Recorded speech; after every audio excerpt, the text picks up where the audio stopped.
What was the tipping point that did things for you, bro?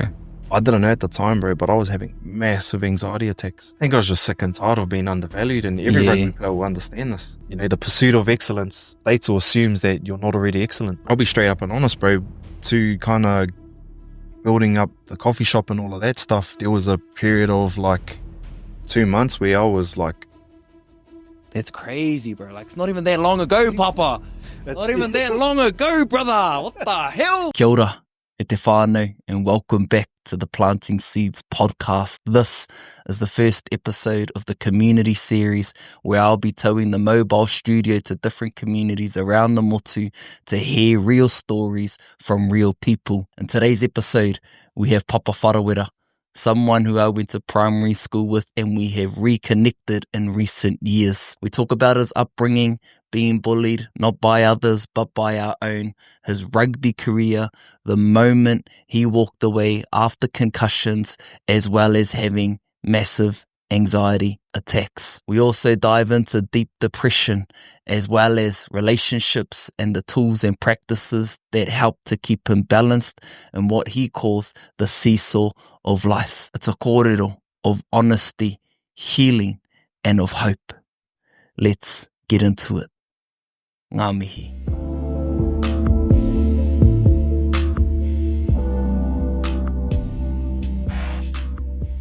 All right, tēnā tātou. Welcome to the Planting Seeds podcast. We're back. Community series. We on. And we're here in Omaio, te kaha. And this has been a long time coming. I'll probably say that for a lot of like podcast episodes.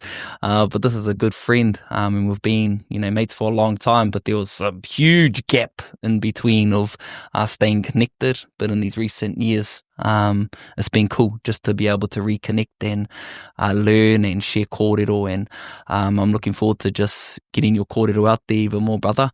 So Papa, nau mai to Planting Seeds, my bro. Kia ora, brother. Thank you for having me. It's been a while. Pāroa school, I think. Yeah, bro. Way back in those days, Pāroa tōtara. Yeah. And we've probably both been through many different lives since then. Growing, learning, and here we are now. Spinning a yarn. Spinning the yarn, bro. For the masses, brother. Yeah. What do you think about that, though, in terms of you have one life, right? And there's that kōrero, one life. But I have this whakaaro of, man, you live so many different lives in that one, eh? And so when you think about that, because there's something you shared, lived many different lives or so many different versions of yourself. What are some of those versions, bro, or what are some of those chapters that you feel you can look back on and reflect? I'm glad you said chapters because, life, I see my life as like a bit of a book. And I often found myself in reflection about like what that book was ever going to be about, or I guess someone standing at your tangihanga reading your eulogy, like, what is this fella, we celebrate his life, what did that look like? So I kind of just view life and take life as a book, and I want to make this the most exciting read that you've ever picked up. That's real interesting where life has taken me to. From the services in the army to professional rugby to being a drunk, depressed fellow on my old lady's couch to all over the show. Packing up our life and moving around different places, living on the other side of the world in the UK. Bro, it's exciting. You just don't know. As much as you want to direct things, like life's always got a bit of a hurdle or something in store for you to experience. So, I like that, bro, especially like the book or the other way that, a lot of people sort of talk about it. It's the movie and you're the director and you're the main character as well. And it's quite interesting how their book and those chapters start to flip and you get to a point where you actually are aware that you are the director or the author, and you're like, okay, what do I want this next chapter to be? Whereas those early stages, you're just trying to figure it out, is this who I am? Is this what I'm up to? But it leads you to a certain stage of life. And so, if we flip back to some of those earlier chapters, bro, what was it like growing up for you? And, what did that environment even look like? Growing up, it was pretty cool actually. Like, we were quite close as all my cousins and mates, and school wise, man, it was pretty tough, growing up knowing that you're Māori, but also on the other side of me, my mother being from Malaysia, so being bullied hard out because I just wasn't the same as everyone else. It's quite interesting because we're currently experiencing a lot of racism today, but racism was also close to home from our own people, our own whānau, our own mates. So kind of dealing with that, you kind of find yourself a bit of an outsider in many ways, and people may feel that already without race even being a thing. So kind of as a young child trying to gather the grips about like why am I different? Why am I being picked on? Because my mum was very loving and caring. She fed the whole neighborhood.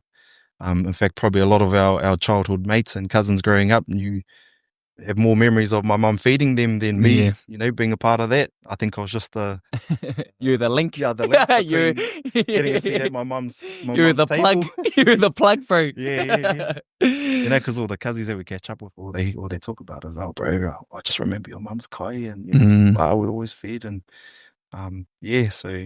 Do you think that created like a bit of a shell, those earlier, or maybe whether it's a shell or like a element of keeping yourself safe, like, because this might be off, but my interpretation back in those days is that you had that kind of like persona about you, like going to the same kura, you were either reserved, but it was almost like you were ready at the same time, whether it was to defend or to stick up or to give, like, whatever it looked like, so I don't know if I was off in that, but that was just something that I reflect on as well. I guess patterns, and things always create that for us. If you're always being presented with combativeness or racial slurs or being judged all the time, then you expect it, and so it becomes a part of your programming that this is just normal, and not knowing that it ain't normal, and just as you grow and learn, and not knowing that it ain't normal, it becomes a normal, and it's hard to, especially back then. I don't know if my parents had the ability to be able to recognize that, and the emotional intelligence required, to be able to coach their son through this abuse, this racism, not only from mates or strangers, but from our own whānau, I guess it's just a survival mechanism that you create. You build walls to fortify yourself, to be able to walk strong amongst the shit that flies your way, really. Yeah. I was like on the other end of the spectrum. Like, I didn't have that kind of like attitude towards defending myself. Like, I would have this other protection, which was like either tears or like I was that kind of person. And you spoke about rugby, and that's what a lot of people from our time sort of like saw you as, was just someone who was just mean on the rugby field, and you're able to do really, really well. And so was that a way for you to channel, bro? Like, I guess some of that stuff you were dealing internally or without even knowing?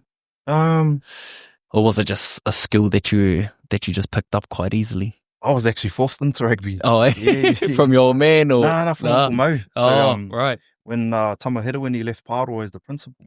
He was a mean principal, bro. Same. I remember him. I remember a lot of us at Pāpā at that time were gutted that he left for whatever reason, but I remember that being like a vivid memory of him leaving. He just had a way to connect with the boys, especially a lot of the mischief ones. Do you remember the contract that they had? Or that he brought in, introduced? No, I don't. If you mischief, you went on contract with him and Mr. Squire. Oh, yes, I do, bro. And if you behaved or did really well in school, you got to go hunting and fishing. Oh, far out. So that kind of gave, I guess, those who needed a bit more attention and physical application of school, that gave them something to work towards. Yeah, cool. Far out. Yeah. I must have been too naughty because I didn't go on any trips. Or I might have not have been naughty enough. Not naughty enough. Yeah. But like, you think about our upbringing in primary, bro. We had teachers that would, remember Hakiata? Ooh, no, he was kind of like our kōrero with Gabby Mason. Yes, I do, bro. I just told her when I was getting my puoro from the Brohonui, I was telling him a story, and the story was like this memory that I had, and we were all sitting down, and it was like a prize giving or something, and then Matua hakiata, he said, rānira, bro, I got up, cheerful as, bro, walked up, and he said, tai tapanui. So I got up in front of the whole school, bro, and just like with it, he said the last name like leg dance, bro, and I just walked back and just sat down and cried. But then I told him after that, he sort of like, do you remember him always having ice blocks? Yeah, bro. So he like gave me a few to feed me up because he felt gutted, but I didn't remember his name, bro. So I'm glad you actually brought that up. He was always raw. He was always straight up and honest, and he didn't like muck around. And I remember one saying, and this might bring up another memory for you, but his I guess his saying was "eat shit and die."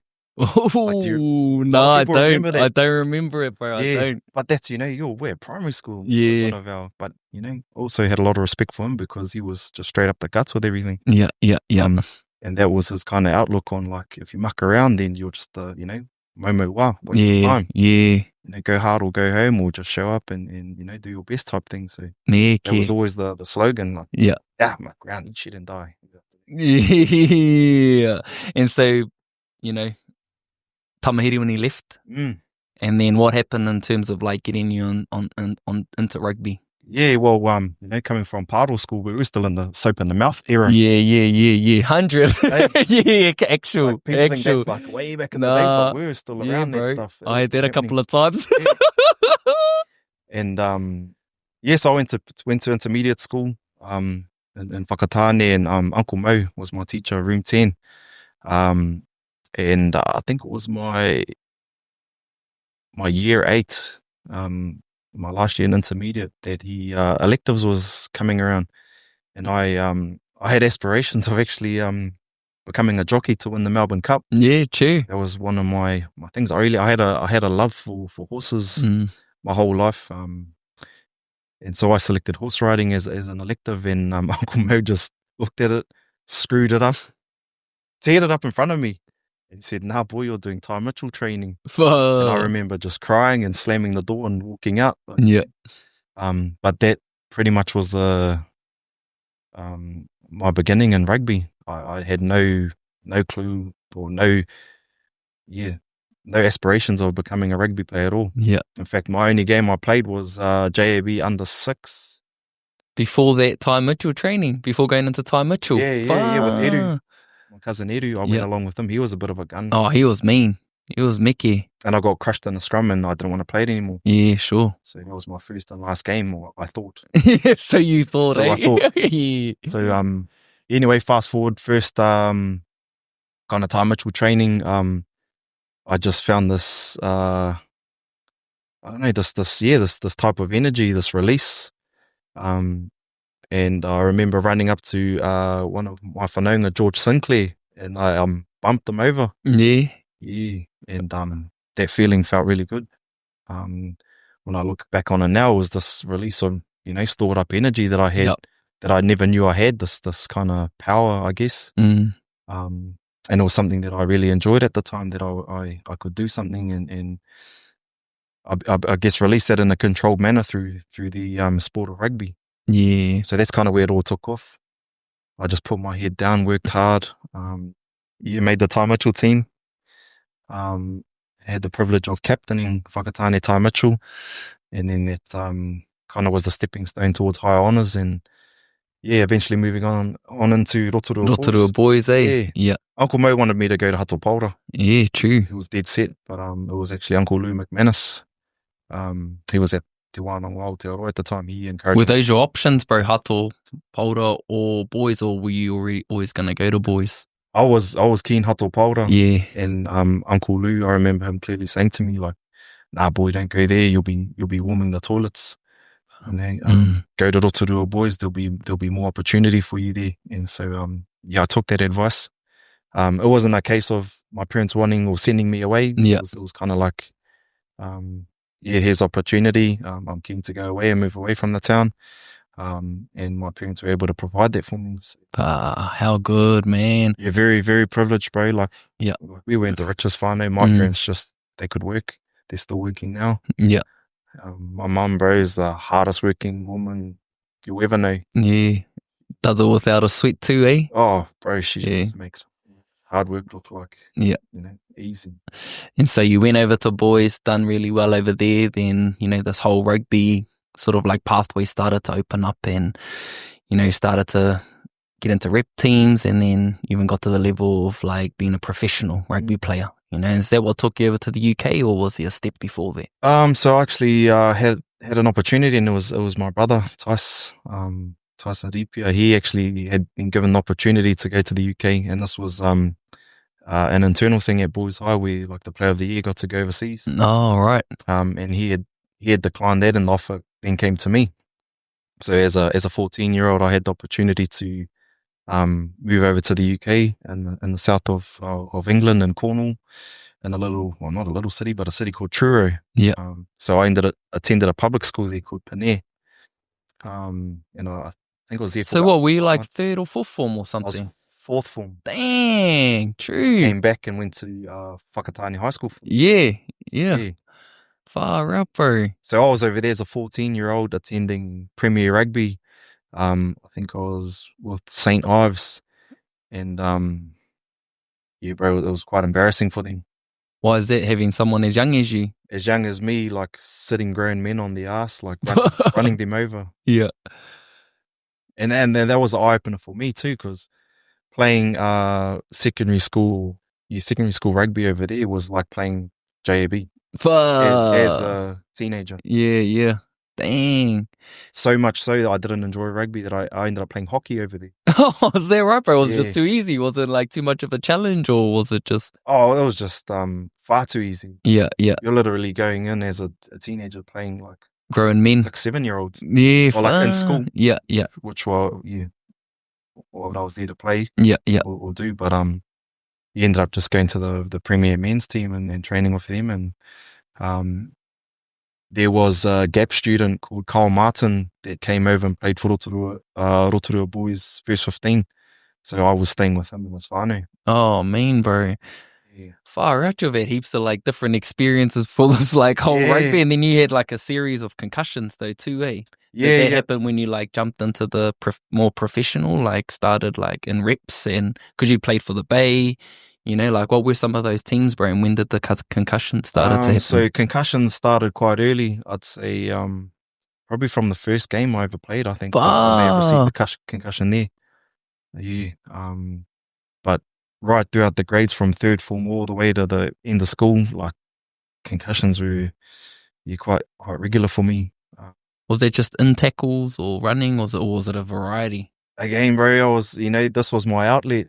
I wasn't playing the game like it. I kind of figured out that I was good at it, and if I just worked hard, I'd get places. But I guess deep down within, there was just this release that you could conduct, have fights. Aggression. You can, be really aggressive on the field and get away with it without being caught up in.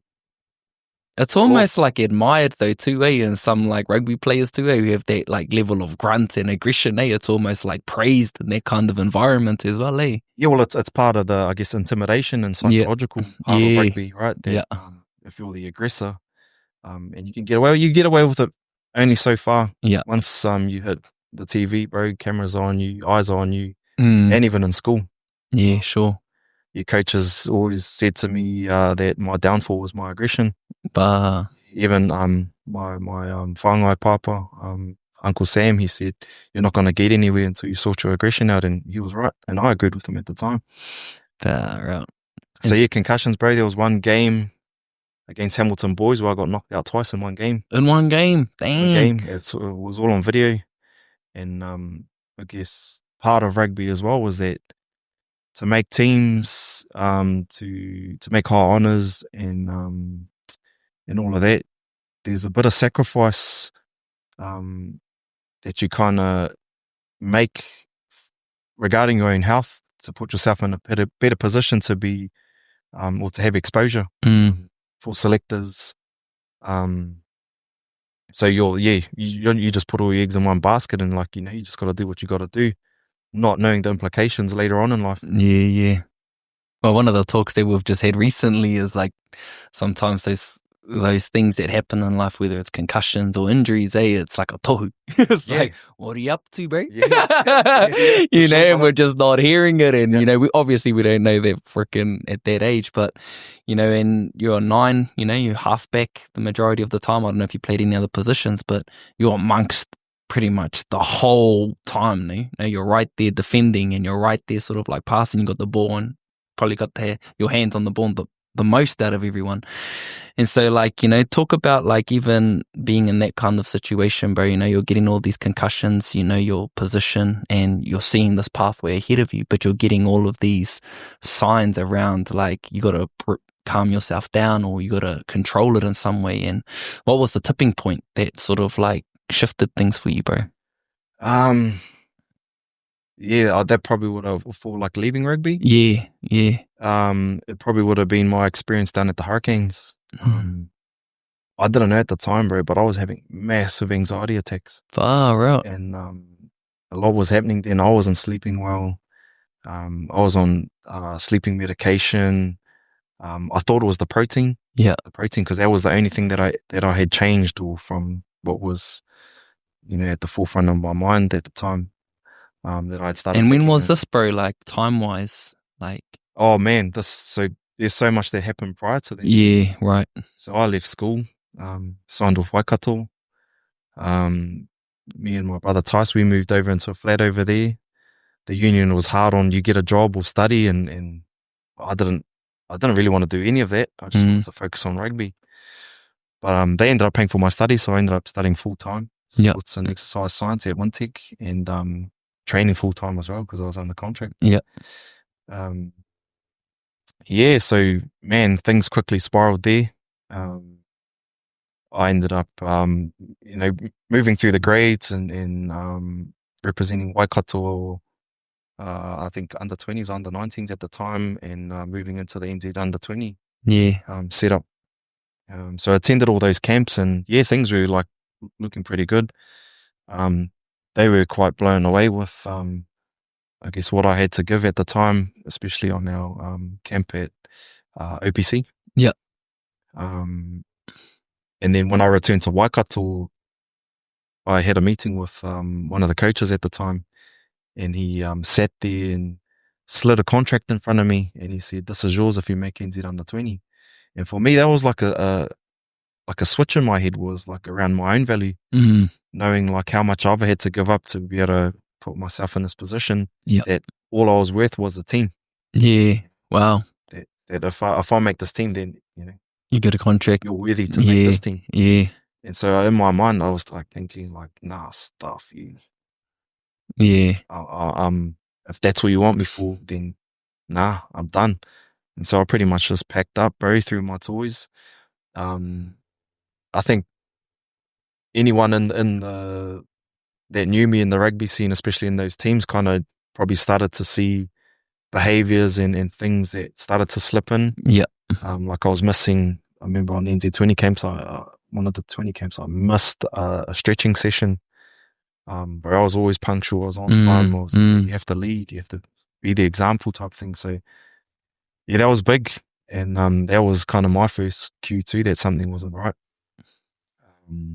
Anyway, I ended up moving back to Rotorua on the couch, bro, and I just that whole year I didn't drink. And I drank. Far out. Drank. Yeah. Drinking. You ended up on the couch at home. And what was happening? Was there just sort of like this lack of desire, or was there just this sense of just floating, or was there something with that contract coming over? Like what triggered, you know, that huge shift? I think I was just sick and tired of being undervalued, and every rugby player will understand this. Yeah. Is that one of the toxic things within these like environments, bro? Is I like wouldn't say it's toxic. It's just it's such a cutthroat process that there's so many players like trying to attain a position with the team, and there's only X amount of positions available. Yeah. So someone's got to miss out.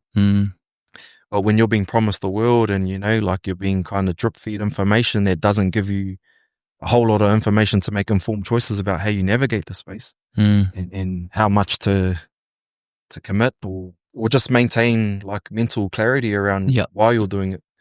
And so you're kind of left hanging by a thread all the time. There's just so much pressure and unknowing that you're going to crack at some stage. And for me, that was that point. Far out. And so I pretty much, I gave up pretty much what I thought it was every opportunity in rugby. Chris Boyd was ringing me. I remember walking the fields in Rotorua. Chris Boyd was on the phone ringing me like, hey, Pāpā, how's it going? You're like, where you been, mate? We haven't heard from you. We just want to know, are you available for Italy and for the year after? And I just said, no, I'm joining the army. He said, oh, for how long? And I just said, for good, and hung up the phone. Far out. So I was done, bro. Yeah. My boots were hung up in my mind. Yeah. And so when I went into the army, Aaron Smith had just made the All Blacks. And it just so happened that Jason O'Halloran, who was my high performance manager for NZ20s, was coaching Manawatu. He took over Dave Rennie. Yeah. And he needed a halfback. So that was my shot. He got a hold of my boss at work, told him, tell him I offered him a contract. And I actually declined it and walked away from my boss in the army. Yeah, far out. He kind of just like, who do you think you are? Get your ass back here, put your feet together. Like, took me to a Sergeant Major. Yeah, wow. And he kind of gave me a bigger picture around like how my contribution would benefit the community rugby within Palmerston North and Linton Army Camp. Yeah. And so I took that in and went home and spoke to Holly. I said, hey, Mama, I just got offered a contract from Bogues. What do you reckon? And her advice was the most sound advice. And we used to joke about this as well, was she goes, don't shoulda, coulda, woulda. And then just walked away. It feels like I guess hearing more of the story, and I suppose like as much as I know you now, it's like when it's not about you, it's easy. It feels like when it's for something other than you, you can make those decisions, like, and I'm hearing it in this as well. When it was about you, you weren't as passionate. It wasn't like a big thing. You actually gave up on it. But when it comes to like your Sergeant Major saying, well, this would mean something for the community and for our base, and, talking to Holly, it just, feels like that's been like a consistent thing. Even coming back to feeding your bros, bringing them home because you just want to want everyone to enjoy mum's cooking. When it's not about you, it's a lot easier for you to do the things that you're good at, Yeah, I guess it just aligns with a higher purpose. I don't know, from the outward, people may look at some of the things that I do are real selfish of me or whatever, but I guess part of that was, like you say, it was never ever about me, but I knew my actions would contribute greatly in some way, because some of the things that I've been a part of, like, who does that? Like, what are you running on to be able to do these types of things? I've always felt like I've always got so much to give and share with people. And I think part of that too may come from that childlike, kind of in a way softly letting people into a different part of you that's not at face value. Like getting to know the real you in a way that's like, oh, actually, like, this book is definitely not like the cover. Hard out, bro. Straight up. And so you got that opportunity. Obviously, you took it into the Turbos, and how much seasons did you have there before this hurricane? Before that came about? Pretty much straight off, like first season in, and then the call came from Alama Iremia to go down to the Canes. They were down. They were down some numbers at the moment, especially in the halfback department. So, I was quite keen to go down there and see what it was about. There was also a bit of interest from the Crusaders, and I think at the time, franchises had a priority over certain regions. But the year following, it all went open pool, so everyone was fair game to go wherever. Yeah, sure. So, I don't know, I caught wind, but apparently the Crusaders were keen to take me, and Hurricanes had priority. They needed halfback, so they didn't give me a full contract, but they gave me an opportunity, and I was happy to take it. So off to Wellington we went. my wife and I, they set us up with a nice apartment, and that's when. And how old are you during this period, bro? Like, what year was this when? So I would have been 21 because I had my 21st. Far out. And how long were you in the army then? Almost 5 years. Far out. I left Holly when she was starting her second trimester. Yeah. So very short time. Me and Holly were living together within a week of kind of. Yeah. Yeah. Damn. Yeah, so once you've met, week into it, living together, and it was full on. And, I think might have been a month or two later, she was hapu. So man needed to do something. Yeah. Well, I was going to the army regardless. Yeah. It was an application that me and Joel Masters put in back in high school, 2008. Far out. Yeah. So turns out, bro, they were sending my acceptance letter to the wrong address. Oh, is that right? So when I called them, they're like, "Oh, we had this address." Yeah. So, hey, things happen for a reason. Exactly, bro. And so now you're here, 21, hurricanes in an apartment now with Holly. Yeah. And no support. Yeah. No whānau. And what were the early signs of this anxiety that you were like feeling? You know, what was creating that? Well, I guess to provide a bit of context, like we were obviously new parents. Our big girl Billy was 10 months at the time. I remember she learned to walk down there in our apartment. Holly didn't have the village to help support her, as I was training like 6 days a week all the time. The day that I did get off, I just wanted to rest. Yeah. So it was like that concrete jungle fever. Sure. Not having the village to help support her, and as a young mum as well, first child, there's a lot happening. Also me in my adolescence, even to this day, being a little bit, quite a bit ignorant around what it looked like to support. You grow up with your kids. The maturity, bro. Yep. All of that. And it's a hard thing to learn, especially when you don't have anyone exempling that around you. And all your, I guess your mindset is providing and making most of the opportunity at the time. And it did look after us, especially financially. But in the other pillars of well-being, probably not so much. Wellington's a long way from Rotorua for Holly, to be able to connect with her whānau. And so every place we've been, we've managed to set up some sort of village, a support system around us, and with the absence of our really close whānau, we can just drop your kids off. No questions asked type thing. And that's kind of been what's not only helped us, but helped those whānau that have, shared that village with us. And it's the small things that you appreciate at the closeness of whānau, or whānau that you grew up and know and trust. But they're so beautiful, bro. Especially like those raw, intimate kind of experiences that you're having as a whānau, but then also like how that's mirroring within you, and like the pressures that come with falling short, basically, falling short of certain aspects of yourself that can support those that you love the most. And is that like a common pressure that athletes feel at times too, bro? Especially those who have young families, and like, obviously there's this dream here, but there's the sacrifice that's coming here.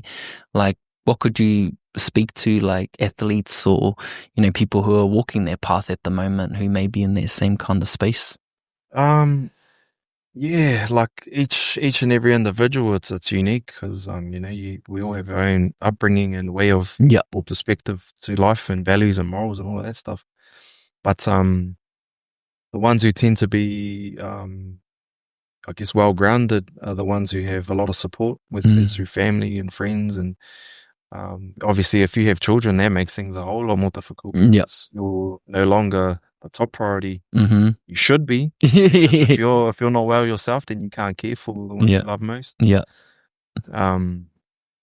But man, having a real solid a solid mentor and people that can actually be honest with you, and not beat around the bush with the way you're acting up or anything. That's really helpful. there's also services that the rugby scene provides that kind of just doesn't fit.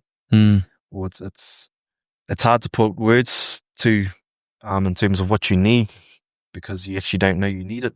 Yeah. Have you thought about using your experience, like being in that particular pathway and like where you're at now in life?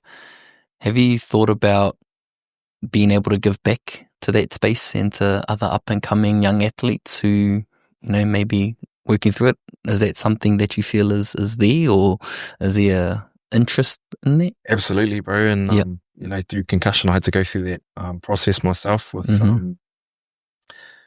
the services on tap for players, especially contracted players. So the Benevolent Welfare Fund was one. The Kazi Baden, he did it when he had his. We found out he couldn't play anymore. Yeah. I went through it. Googs. Yeah. He went through it. There's so many. Long story short, we all found out like there were a lot of failings through the rugby system that let us down as players, as the most important part of the game. And there were things that pretty much left me in a position where I had no feet to stand on when it came to receiving the support that I was entitled to as a player. Far out. So it was kind of around the same kōrero with Shane Christie, in my case with head knocks, with the likes of Billy Guyton. But just picking up from there, bro, that we need to really be honest with ourselves, and it's not NZRU's fault. There's no blame to be pushed, but in all honesty, we both need to be transparent as players and as the union to be able to really place player welfare at the number one priority. You're going to see a whole lot of rugby players coming through in the next, who knows, 10 years, maybe more, with all of these symptoms, all of these things, or like the hangover of rugby. Yeah. Because you've dedicated so much. Yeah. Your identity's in rugby. Yeah. And now when that's not there, it's like, whoa, it shakes things up big time, eh? There were boys that didn't know how to live, bro. Yeah. Like, when I say live, like, how do you book a doctor's appointment? How do you do this? How do you do that? Because rugby provides a lot of that for you. Yeah. And they're getting better. They provide a lot of player development and training for all that stuff for everyday life. But a lot of it's done for you. Yeah. Wow. And so, like, what happened next, bro? After being identified as this rugby player and having these anxiety attacks, and eventually like moving on from there, like what were some of the shifts that like took place that made you sort of like, did you go back to the army, or was there other things that sort of like came up, or so I served out the remainder of my contract with Manawatu. We ended up taking out the championship in 2014. I was just the glass man, bro. Yeah. Injury after injury, I ended up smashing my orbital wall, my face. 3 plates in my face. I busted my ACL, so I got no ACL on my left knee. I ended up tearing my, they call it syndesmosis, the ligaments between my tib and fib apart. So it was just injury after injury. So, you got to ask yourself, what is my quality of life looking like? When I finish up? Holy.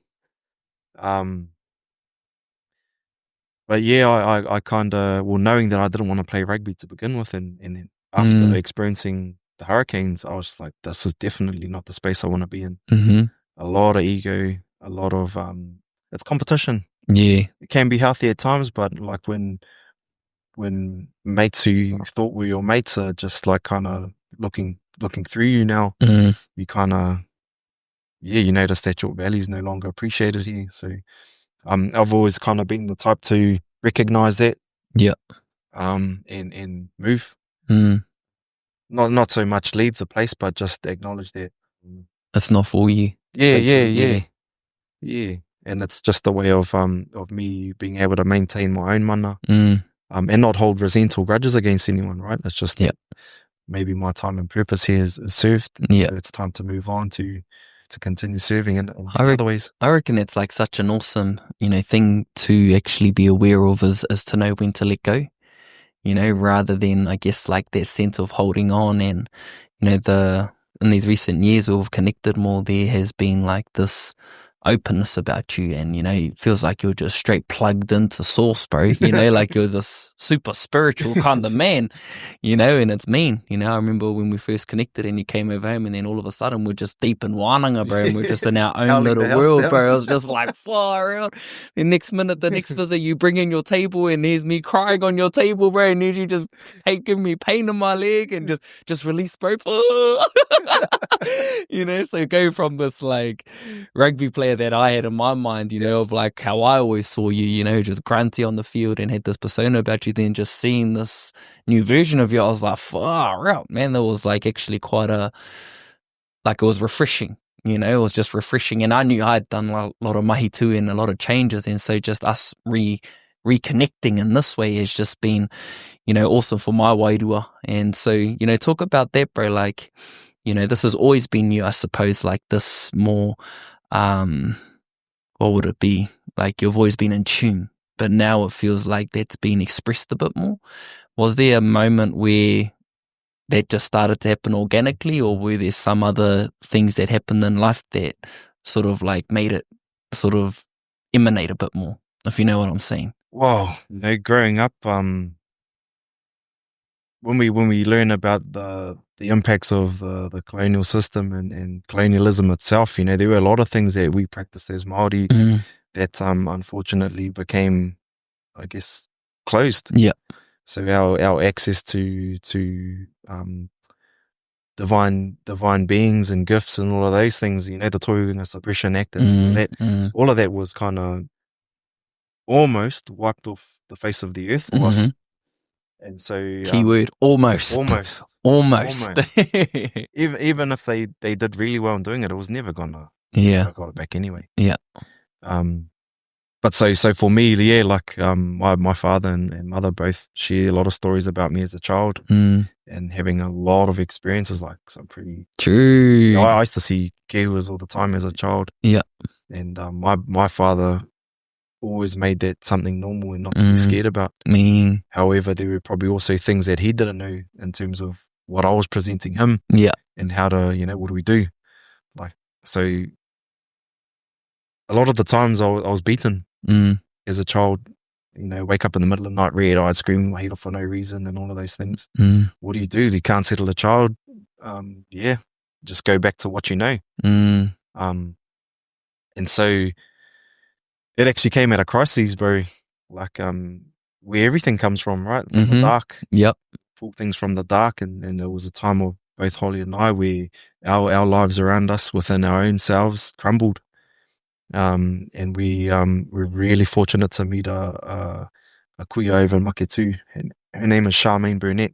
And she had helped us lift this lid, or for me in particular, or for both of us, but for me, speaking for myself, she lifted that lid that was closed for me. And man, I remember having headaches for like almost a week straight because after that, like things were allowed to flow. Whoa. And just over time, bro, being able to confidently like express that and kind of, I guess, be a weirdo in a way, because there's a lot of things that ain't spoken about that people feel. Yeah. That people don't know how to fathom. That's just tapping into that unseen, bro? Well, it kind of taps into, when we talk about rongo, like that's to do with sensations. From what you see, smell, hear, taste. The senses, But also what you perceive and mentally, mental formations. True. What people would call like matikititanga stuff. And everyone has this, but it's like a muscle. If you don't train it, then you're not going to be able to use it in terms of being able to perceive things. So when you're now guided and given tools and tasks in training to conduct, you're using this muscle. You're allowing yourself to feel and sense things beyond things that are tangible with the ordinary five senses that a lot of us are used to. So man, that was quite it was like a floodgate. It's like a paradigm shift, Absolutely. It's like a whole new way of looking at the world and interacting, and being ultimately. It just sends you on a whole different trajectory in life. Yeah. You start to, like you say, open yourself up a bit more. but also stand in it. In that weirdo-ness. And not feel or not be uncomfortable or find discomfort in what you're feeling or experiencing. And it's not something that you openly share. Yeah. It's because obviously it's not normal to everyone. Mm-hmm. And already there's like things assigned with people that like, oh yeah, so and so sees this or so and so hears that, and then people just class them as loopy. Yeah, stigmas, eh? And so obviously, like when you're coming into like this whole space of being more open, there's a process that takes place, and I know for me it took a level of hardship, going through like some, like as you say, crises, some challenges, some heartbreak, that almost sort of like catapults you into this whole inner world, because obviously there's things happening externally and it'll keep happening unless you like look within, and so for me it was, okay, I need to get a handle on this, need to figure out what it is, because everything that I've been trying is just not working. And so that's what guided me into here, through listening to whether YouTube videos, talking with other people, everything was just guiding back to here. And it just, again, similar to just this whole paradigm shift and getting in tune with my feelings and opening up my awareness and shifting my perspective and interacting differently. And so for you, like, you spoke about a crisis and, we've spoken about a few things, but was this the start of healing for you, bro? In a more like, I don't know how I want to attach that. The word that comes up is either wholesome or in a more deliberate way. Like, did this start your healing journey in a sense? It probably started a long time ago. Right. Like, this is just a life of many lives that we've lived, and obviously I'm here to live out and learn a lot of the lessons in this lifetime. Mm-hmm. But that was quite a turning point in terms of my awareness and consciousness around what was required. True. Because as you know, bro, there's a lot of hard things that you have to, stand in, especially when it's just truth. Mm-hmm. And you're gonna upset people. You're gonna shake the dust up so much that people are gonna be uncomfortable about it. But ultimately, it's the truth. Mm-hmm. And it's even worse. When I say worse, like you feel it even more when it's the closest people to you, where you're presenting that mirror, whether it's that truth, and that could be your wife, your mum, your sister, your close friends. It's in those where it's the hardest, but also the person who's looking at you in the mirror, like being honest with yourself as well. Yeah, that's all we're accountable to. We're accountable to no one else. Even the pūrākau of Matora and Niwareka, is a perfect example of that, of being able to look in the mirror and be truthful and honest and all wrapped around being a good person. Yeah. And if you can't be honest with yourself, then it's quite quick to, I guess, push the blame and point the finger everywhere else to justify what you're experiencing within your own life. Yeah. Yeah. And, it goes back to your own sovereignty. Yeah, bro. About reclaiming everything that's played out in your life is ultimately up to you. Where you can direct it, what you can do with it, whether you continue to keep repeating these patterns, or whether you have the courage to be able to move and kind of go to the depths where no one likes to. Yeah, it's dark and creepy, but hey, everything that was created come from the dark. From the kore. Started from the dark. And that's, I guess, where things are at for myself too. Not that it's like fully te kore, but there's circumstances in life that have created a level of internal challenge around whether it's worth or failure, and it's like tied into this whole thing of just being afraid, really, and wanting to be able to provide for my whānau, and that's financially. I feel there's spiritual. I'm providing spiritually, mentally, like all of that. But when it comes to the finances, it's like, God damn, like backup is up against the wall, and I'm feeling some kind of pressure. And so, it's that's even revealing something within me around like, man, you know enough to be able to make changes, but still, the cycle is repeating itself. And so, as you say, we can either avoid it or we can lean into it. And there's this analogy, it's like you open up a cupboard and there's a cobweb in the corner and you just sort of like ignore it. And then you go past it, you open up the cupboard and you still see it. Over time, if the longer you avoid it, you almost sort of like see it as white noise, but the cobweb is still there. And it's not until we actually reach into the cupboard and fucking get it out that it actually sort of like goes away. And that's the same thing with our problems or the things that we're experiencing, is the actual time we lean into it and address it. That's the best time for us to actually get the growth or the māramatanga or the hua, so that we can actually start to grow from it rather than repeat it. And just to add something additional onto that, one of my bros was talking about how, we can repeat cycles and, it's like a spiral, and, we can either be in a circular motion, but if we're not learning from it, we're going to go in a downward spiral.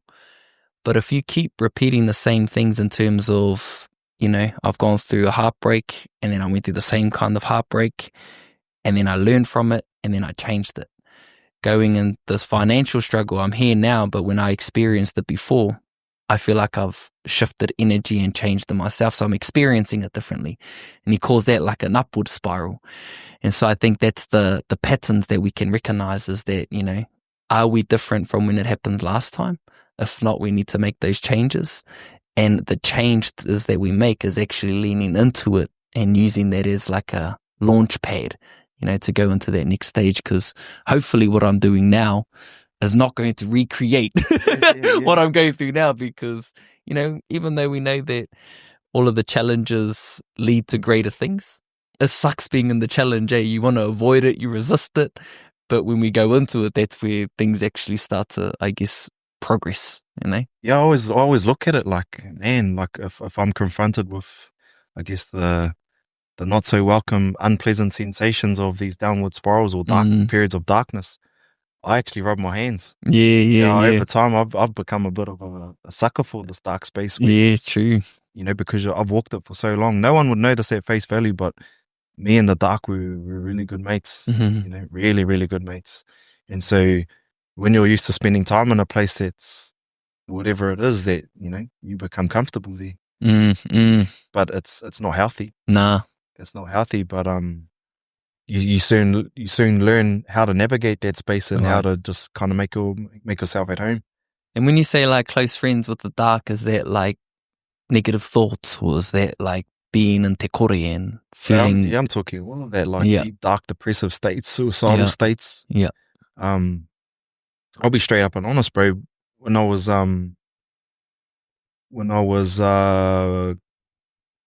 prior to kind of building up the coffee shop and all of that stuff, there was a period of like 2 months where I was like, I actually attempted suicide, bro. Wow. Yeah.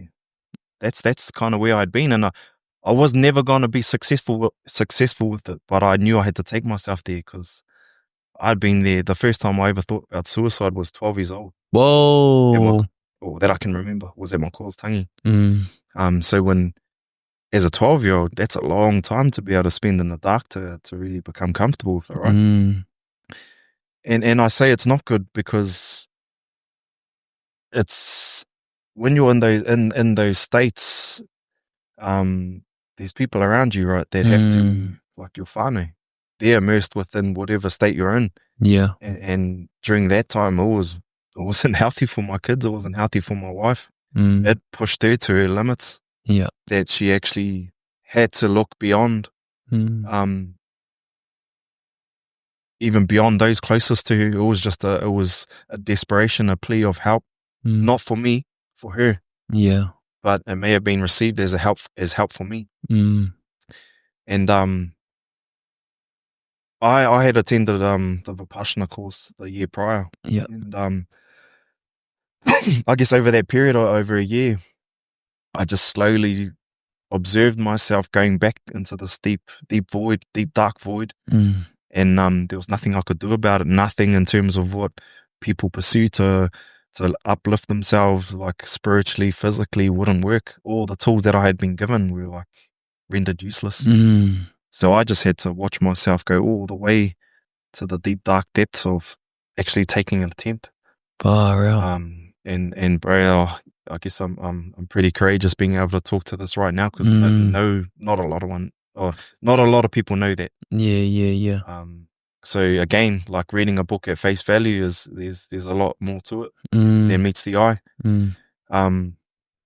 And so again, within that period, I ended up back at the meditation center, and that was the place where I knew I'd find maramatanga. Little, but I guess being the person I am, I only ever talk from my own experiences, and so when I look on it and reflect on that, it's like now I can actually talk to that depth, because these are the types of people that I may help, or I've even helped at times, and who am I to try and offer you help or guidance around something that I haven't even experienced myself. Yeah. So I know my lane. I don't dare cross over into something that I've never walked myself, because I might as well go study and read a book. And, it's the applied practice or experience that gives you the real wisdom to actually know, not just be able to make sense of it in your mind. Yeah. So man, that was crazy. That's not even that long ago, bro. That's not even long ago. That's not even long ago, bro. So in terms of projection, like being pulled back in a slingshot, and they go, like there's a lot happening, but a lot to process. But through the practice of Vipassana, through the meditation, like you're able to work out a lot of what you're talking about in terms of like the conditioning that we live in. It's you talk about the spider web in the corner of the cupboard. Are you actually scared of the spider web, or is it the thing you can't see? The spider itself. The spider itself, eh? Yeah. So whilst that spider's being left in that cupboard, no doubt it's having babies. It's eating. It's happy in that corner. It's made a home. It's gonna multiply. So if you don't have the courage to be able to find that spider and actually eradicate it, then those babies are gonna go find nest elsewhere in your whare, right? And it's just something that is gonna be passed on, like all the things that we were given unknowingly throughout generations that we carry in our own whakapapa and our DNA. That kind of makes us tick. And so far out, bro. I just want to interject there and just speak from the manawa, and just mihi to you, brother. Mihi to you for that courage and vulnerability, but even more so just for the strength to be able to get through such a period, knowing as much as everything that you've gone through, and to still find yourself in the depths. Then I still believe that there was probably a higher purpose that sort of like led you there. I don't think anyone else outside of you could have sort of like done what you had done, bro. So I just want to like mihi to you for not only sharing what you've shared, but just for still being here to tell it. To tell the tale. To tell the tale, bro. Yeah. And so, and no doubt there's been, and I've even feel it in myself, not to sort of like bring it back here, but I just want to honor what you're saying about how one person in a whānau, their mauri can really seep out into everyone else. And so I also just want to acknowledge your whānau, for being po and for being able to, I guess, be in it with you. Although as challenging as it was for everyone, including Holly, for them just to hold the light, but to also allow you to go down that pathway. And one of the whakaaro that, come to mind for me is when we have high aspirations, all these higher wishes, all these higher desires, whether it's impact, whether it's value, whether it's abundance, whatever it is, there's these ultimate challenges that seem to come into path that almost are necessary for that greater thing. And so when I hear you sort of like talk about this dark period, there's this huge radiant light that was there waiting for you. So I just want to mihi to that too, brother. I just want to mihi to that aspiration. I want to mihi to that dream, and I want to mihi to your heart that is ultimately for others. And I just don't really have too much other words outside of like what's on my heart. And I just wanted to share that to you, bro, to honor you and to honor that period of time. Yeah, I have to really give it up to Holly. Man, she held it down. like no other. Like she's probably been the only one privy to a lot of what I've had to experience and go through within my own states and I guess evolution. Yeah. And she's as her father would say, tough as pig shit. Honestly, bro, like she is she's grunty, eh? Yeah. But just beaming of aroha, you know, like I don't say grunty like a fucking bulldog, but there's this presence about, you know, she's playful as, she's so cheeky, but there's this attitude about her too that's for it. There's still more to come, bro. Yeah. And she's still, you know, like a lot of her life has been caught up being a mama. Yeah. You know, the sacrifices. And that. When they're not sacrifices, they're just ways of being, eh? Yeah. It's what needs to be done. 100. So I feel like the capacity in our wahine is just unfathomable for us as tāne, you know, in terms of what they're able to endure. You know, me and Pānia talk about this all the time, you know, even just in what we go through, her capacity to be able to be so graceful, like towards me and just waiting for me to sort my shit out because she's ready, you know, and like in my mind as the tāne, whether it's the ego, it's like I'm leading the way. But every time that I get over my own shit, she's always been ready, bro. She's like 10 steps ahead of me, you know, and it's like there's a surrender into that aroha, you know, and I think that's the beauty within having a strong wahine or tuarai or hoa haere is no one sees what a man carries in terms of what we hold. I feel we hold a lot of strength and we carry a lot, and that's what I think is a strength, but our wahine see what we're carrying. They allow us to carry it, trying to take it off us, but we're too stubborn about it. Yeah. You know, and so, yeah, bro, as you speak about Holly, I also think about that, and I just really want this to land for also our tāne out there who are struggling in ways, but also have a po in their life. And even if you don't have a po, I think this kōrero here just can really shift things, because when we do have a wahine in our life, it provides us the space and time to be the men that we actually are. You know, if that makes sense. It's like they are able to support us to be in our best self rather than the other way around. Yeah, they provide a lot of softness, the nurture. Yeah. All the aspects of the feminine to help us break down our own walls that have been built over time. Mm-hmm. I've learned so much from Holly and from being a father to 2 girls. Yeah. And then with the boy, it's just flipped everything upside down. Yeah. Brought that aggression back out again, eh? Yeah. But you know, that's you can't dodge those times. Nah. A lot of people try and push them away, but the way I view it is like, well, if life is a seesaw, and you're only partly experiencing joy and elation, or you may experience like the extreme joy, enlightenment of freedom and love and all that, and then you've only experienced the darkness and sadness of just a little bit. You try to avoid it, then your seesaw is always going to be out of whack. Yeah, right. You know, so being able to endure and feel, allow yourself to feel and not want it to go away, just observe it, to take it to wherever it needs to go, because there's a lot of hurt. That's Māori, there's a lot of hurt. Yeah, bro. There's a lot of and pain. It's just not like your own individual pain, like it's also intergenerational way. That there's a lot of mamai that you've been carrying from Pāpā, from koro, from Nan, you know, and it just goes up and up and up, and keep going. Yeah. Keep going. There's no time is irrelevant. Nah. But if you find yourself as a bit of a black sheep, I'll call it, a lot of people like, why me? Like, why do I have to go through all this? It's just like, because if it's not you, then who? Exactly. And it's it'll be your son. Yeah. It'll be your babies.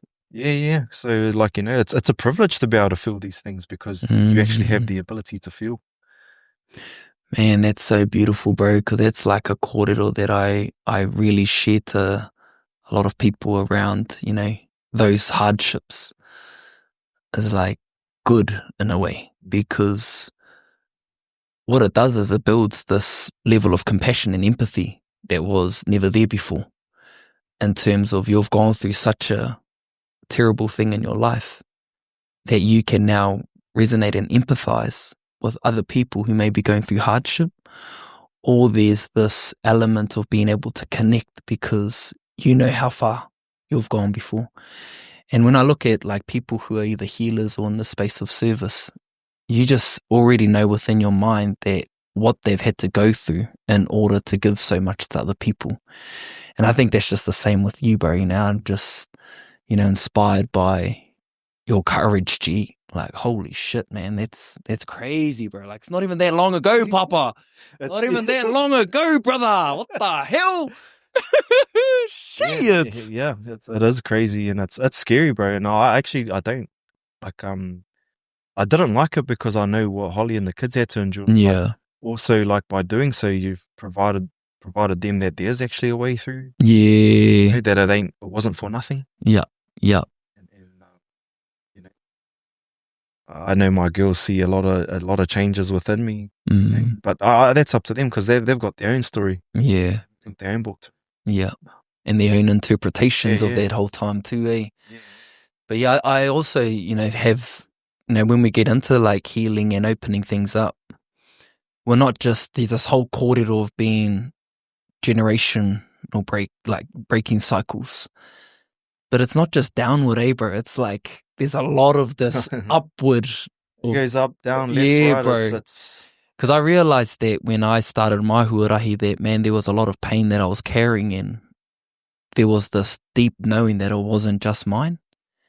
Similar to you, bro, there was enough in me to just take that mantle and being like, okay, I'm going to carry this and I'm going to do what I need to do to alleviate it, on behalf of. But also just for me as well. And yeah, that's the thing that opens up in this whole space. And I like how you reframe that, bro. Like, what a privilege to be able to go through that process on behalf of, on behalf of those who haven't been able to do, whether it's residue, that they just missed just these little things, or it could have been the whole lot. Regardless, there's a reason as to why you're open to it now. And I like that frame, bro. It's like, what a privilege. And, this is an extreme example of you going all the way there. Other people might not have to go all the way there. But as you say, there's all these experiences that give us a little bit of feedback around, where we're at within ourselves, guiding us to truth, guiding us to light, and like what's going to come from that, Yeah. It just puts you in a place of actually knowing. To really know yourself. But going back to that ladder, it's just like once you've been to those both ends, then you know where the middle is. Neutrality. Balance. And it's not like this, say it's just like it is, just is. Oh, okay. I like that, bro. There's no sort of like having to go. I guess every time we venture there, we kind of, we extend the ladder. We find the limit of the ladder. Oh, right. The seesaw. Yeah. If you reflect on joyous times within your life, you kind of like, what do you call it? The goalpost moves. Yeah, hey, it does. That was me. Bro. That was da-da-da-da. Yeah. What's the next wasn't thing? As mean as this. Yeah. No, this was way better. Yeah. So all these feelings of of joy, of happiness, that marker keeps getting moved, but so does that other side. Yeah, far out. There may or may not be into it, but yeah, I guess when you take yourself to those extremes on both sides, either side, then you're able to find balance a lot easier. Can you talk about the Vipassana, bro? Like the 10-day silent retreat that you went on post working through that? Like, what led you to there? Obviously, you've done it before, but I'm wanting to, bring some of that kōrero out just for others who might be just in that headspace or going through that te pō phase, and just giving some kind of hope or light in through your story. Like, what is that, bro? And what does it look like? And, how can someone even think about moving into that space? So Vipassana is a meditation technique taught directly from the Buddha. Gautama the Buddha, and it's a 10-day silent meditation course where you learn a technique of purification of the mind through the observation of sensations within the body, right to the subatomic level. And it's quite a lot of people view a retreat as a like, oh yeah, nice little getaway and stuff. But it's a place where you go to work, to work on the deep-rooted, they call it sankara, which is formations. It's quite similar to hara. True. Deep-rooted stuff, the stuff you can't see. And like I said, like through our conditioning over time, we've lost this ability to feel and perceive things at, different levels or layers of being. So this technique kind of takes you towards understanding the practice and teachings of the Buddha, the morality, the concentration required, and then the wisdom that's achieved through being able to go within and explore your being. Wow. Yeah, it's very... And are these some of the findings that came out from there, bro? The seesaw, then having to go there, or like what were some of the findings that you... So when Holly and I kind of entered the space of healing and kind of choosing this path and I guess taking up the journey of learning about it and through our own journey, that we always wanted to find a way or a means of providing people with a means of being able to facilitate their own healing. Because when you arrive at that point in life, you're no longer looking beyond yourself to find order. Yeah. Right? Yeah. And so we had heard about Vipassana many years ago before we moved down the coast. And we just never made time to attend it. And then so I found myself in a position to sit 10 days, and it was a lot of work had been done prior to that. And so when I did my first 10-day sit, it was pretty profound. And I came back going, man, this ain't separate from the pūrākau that we hear about Tāne's ascension, being able to pull upon the mātauranga from the three kete. Even what it's based around, it's called the essence of pitaka. Right. So P is 3 and taka is baskets. 3 baskets of knowledge. Yeah, so that's... And then when you experience this through, or directly within yourself, then you understand that it's not separate from what we know about our tipunai, about our tohunga back in the day, about how they were able to comprehend and observe. Because they were so in tune with themselves. Very in tune. That nothing was separate from who you are. Yeah, wow. Whereas observations are often made like the tree, that's the tree over there. And I'm over here. But really, they were at that level of becoming the tree. Being the like tree. Maui, transforming into birds and all of those stories of being able to send messages through kōrero and stuff like that. Was the depth through the awareness and ability of perception and I guess energy. Yeah. Because we do dive into quantum physics. But to be able to place energy within items, within things to then manipulate in a way. But not in a manner that it's used for ill will. Nah. Always for goodwill. Yeah. Pure intention. Because it is catastrophic if used in a negative manner. I've heard some mean stories about, all of this, just that level of consciousness, that level of awareness, that level of connection to all, and, Pāpā Wharawera was someone who was very much so, along those lines, as I've heard from many of the students share stories about Pāpā Wharawera, and he was very much so the same way. And so, all of this kōrero is relating big time. And I think that's just the possibilities that are open the more that we actually dive in and connect and still the mind and connect to our being and our source, and being still enough and silent enough to allow those downloads and their māramatanga to actually come through. And I remember when you came out of there, because I was moving homes, Yeah. You just come out, and we just moved from town to Ohope. Yeah, and so I remember seeing you at that time, and you talking about it. So I remember vividly, it wasn't that long after that actually. And so there's all of this mātauranga, bro. Still find yourself in a bit of a hole, and then you go back again.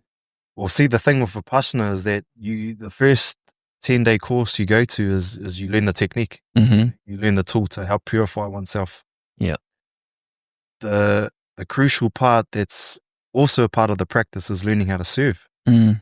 And they have a service there where you go and cook and clean and pretty much enable the meditators coming through to be able to sit there and do what they need to do, right? Because the meditator is the most important.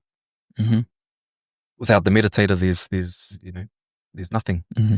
And so what that actually teaches you is how to apply that technique in everyday life, right? Because when you're there purely to meditate, you're there to eradicate and purify oneself, the mind, purify the mind. But when you step away from these centers or that whakaaro nui of doing exactly that, you're pretty much stepping back into te ao tūroa. Yeah. And getting swallowed up by it, eh? There's suffering, there's ignorance, there's distractions, there's everything that takes you away from that ability to connect with yourself. Mm-hmm. So being able to serve, you still meditate, but now you're doing dishes, you're working alongside people, you're cooking kai, you're feeding 100 people. And I liken it to pretty much like being at a tangihanga, but for 10 days as a ringawera in the kitchen, but you're still there with a purpose to learn and how to apply that in everyday living, because we can't live at the centre. No. Nah. How good would that be though, eh? And I guess the mana of the place and the whole like practice, it speaks, there's nothing to prove, but it speaks volumes, because within the lifetime of Goenkaji, who was the last teacher, he, I think he helped establish over 136 centres around the world. Dang. And what's so amazing about that is that none of these centres, or no one gets paid. Everything is off the back of, they call it dana, which is like koha, donation, time, service or your own time towards the place to keep things going. So that to me, that's, that's beautiful. We're here in Aotearoa, bro, trying to get what we know, kaupapa ora, like moko papa, with kapahaka, with all these things that provide pathways of oranga for our people. And yet it's hard to raise a bit of money. Yeah, exactly. But at that scale, we're talking globally. And these centres ain't like, little dingy shacks or anything. Yeah. They're full on. Yeah. Full on establishments, see? You got your own room. Yeah. You're fed for 10 days. There's water, there's running water, there's everything you need. Far out. And it's all vegetarian. Beautiful.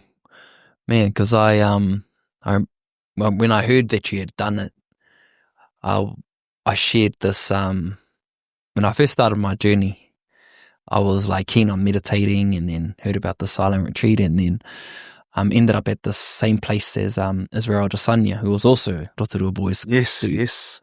And so we were talking about all of these revelations and things like that, and then so we made a pact, like they would do one together one time. So brother, if you're listening by any chance, this might be our tohu and our sign to get our asses in there, my bro.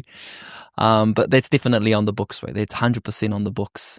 And so, like just to bring it back into, because you went back as to serve. And then you've come out and you've gone through another dark night of the soul, and then you go back. No. So that was the time. That was the time where I knew where I was going. Right. I knew where I was going, and so I went back there. Yeah. And if I, like the way I so you went back there to serve. I went back there to serve. Oh, right. So I've only ever done two: one sit and one serve. Right. And a work period in between the courses. Yeah. So this place is booked out, bro. Like 90 students. It'll have a 10-day course, then a 3-day work period just to whakatika everything, get everything sorted for the next course, then another 10-day course. And it's booked out all year round. Dang. And are people coming from all over the world all around the world. It's one of the most diverse spaces you'll ever walk in and be a part of. And what amazed me was that, I had French, Indian, Korean, Chinese, Māori, all these ethnicities in this kitchen. And I was like, each and every one of you would be welcome on my marae, because, he ngākau Māori, everything was just like, you're just like us. Just like us. Yeah. Just talking about that whole journey, brother. Like, holy macca, I can't even believe that you even went through that. But people ask though, like they ask, like how was it? Like, well, I don't tend to share too much because I don't want to spoil everyone's experience, and then they might have expectations of what they're meant to experience. But my service, like after the 10 days of my first service, I was like, my mind was blown. Like that's when I let go of fishing and diving and all these identities. Those are a huge part of you were always known for like hunting and being a mana diver and all of that, So I actually cried. I rang Holly. Yeah. I rang up and I was toe as with that. Like, but I cried for everyone else again. Yeah. Because I was a main provider for everyone. Well, no, it was just a part of me that no one would ever get to enjoy again. Yeah. Right? Yeah. And I really valued that, I guess, that ability to be able to provide kai for whānau, for friends, for everyone. So, and especially for my girls, like, they love their kaimoana, they love all those things. But for me to put that behind meant that they no longer get to get that part of me too. But in my mind, like, it just made sense because, you think now it's been 4 years, the amount of fish, the amount of crayfish, the amount of kai that I would have gathered in that time, that's a lot of kai. Yeah. And so what does that mean? It's now there for the next everyone generation of divers, of fishermen. Too, True. So there's a lot of benefits. It's kind of like that succession. Yeah. Being able to walk out of a space knowing your time. Yeah. And present opportunity for others to really like become. That's bloody mean, bro. That's a cool whakaaro. Whereas here, I'm on the opposite end, bro. I'm like trying to get into it. Maybe for my first hunt. That's for you, bro. For my first hunt a couple of weeks ago, bro, or maybe a month ago, bro, I thought it was the coolest thing, bro. And so I've done like a complete 180. I was like fully plant-based for as long as I've made a business and a whole life around it. And now I'm at this whole other space of wanting to gather and wanting to enjoy that kind of full circle of like being able to be a gatherer and provide kai and, like be a part of that cycle. And so, as you've like gone away from it, here's me like being more introduced to it, and it's just like far out the road, could have taken me out, could have like shown me the ropes. And I'm still open to doing all that. Like I don't actively pursue that. But when I guess what I go by now is that I only kind of do things for people at a humble request. And what that actually does, it actually protects both me and the person that's requesting my teachings or whatever, because they're ready. And I've had quite a few examples of other people asking for other people for things, and that's it ended up being dangerous. Far out. Because when you're ready and you really want something, you pursue it. You ask, you're ready to receive. And that's what that ultimately tells me, is that you're ready to receive that knowledge. Because if you're not ready, it's a lot to take on, and your mind's got to be there. That's cool, bro. It also just opens up that sense of like it's reciprocal way. It's not too much or it's not too less, and you're not the one being left out or, feeling like you're left short, but it's just keeping the modi intact as well. And it's nice to be able to teach when someone's keen to learn, It's a flows way easier rather than just trying to talk to a brick wall and hoping they get it. And the means of protecting yourself too is that it like, without you trying to put yourself out there that I can teach people, and then kind of feeling let down because no one's ready to receive your value. Right? So it allows you to move about your life and what's really important. That's what I mean. It protects you in that manner. Far out. Things come to you when they're ready. Vice versa too. Where you go to things when you're ready. Aligned value. And just time in your life when those opportunities are ready to become a reality. I love the experience. Bro, you're honestly like going through all of this whole, journey of your life. Well, parts of it anyway. You're also just like one of the only people who just wakes up on a Wednesday and decides to run 100 Ks, bro. Like a madman. Just wake up one day. If I think I might run from one side of the coast to the other. Like I said, bro, it's Whoa, when I saw that post, I was like, dang, bro, it must have been like a Wednesday and you done it on like Sunday. It was like, you didn't even have any time to prepare. You just put your shoes on and out the door. Yeah, like I said earlier, like quite familiar with those dark places. And Yeah. You can really take the mind, the body will follow. Follow where the mind wants to take it. How do you even like, obviously, you're talking about that, but bro, there's like no preparation, brother. There was like literally just a brain fart, whether it was a brain fart or inspiration, it was a moment of action. And then you just straight did it, bro. Like, it's crazy. Yeah. Well, I don't know if you want to call it preparation, but 4 days prior to doing that, we completed the Te Ara Tipuna. Right. You probably What's that? With Tauira. Oh, yes. Te Ara Tipuna that goes, yes. Keru up and over into Ngāti Porou. Mm-hmm. And so we got asked if we wanted to join that hike, and so we did. And there was some conversation on that trip that it wasn't new. It was a whakaaro that I had to create this ultra marathon. And we got chatting about it. I also spoke about the coffee cart.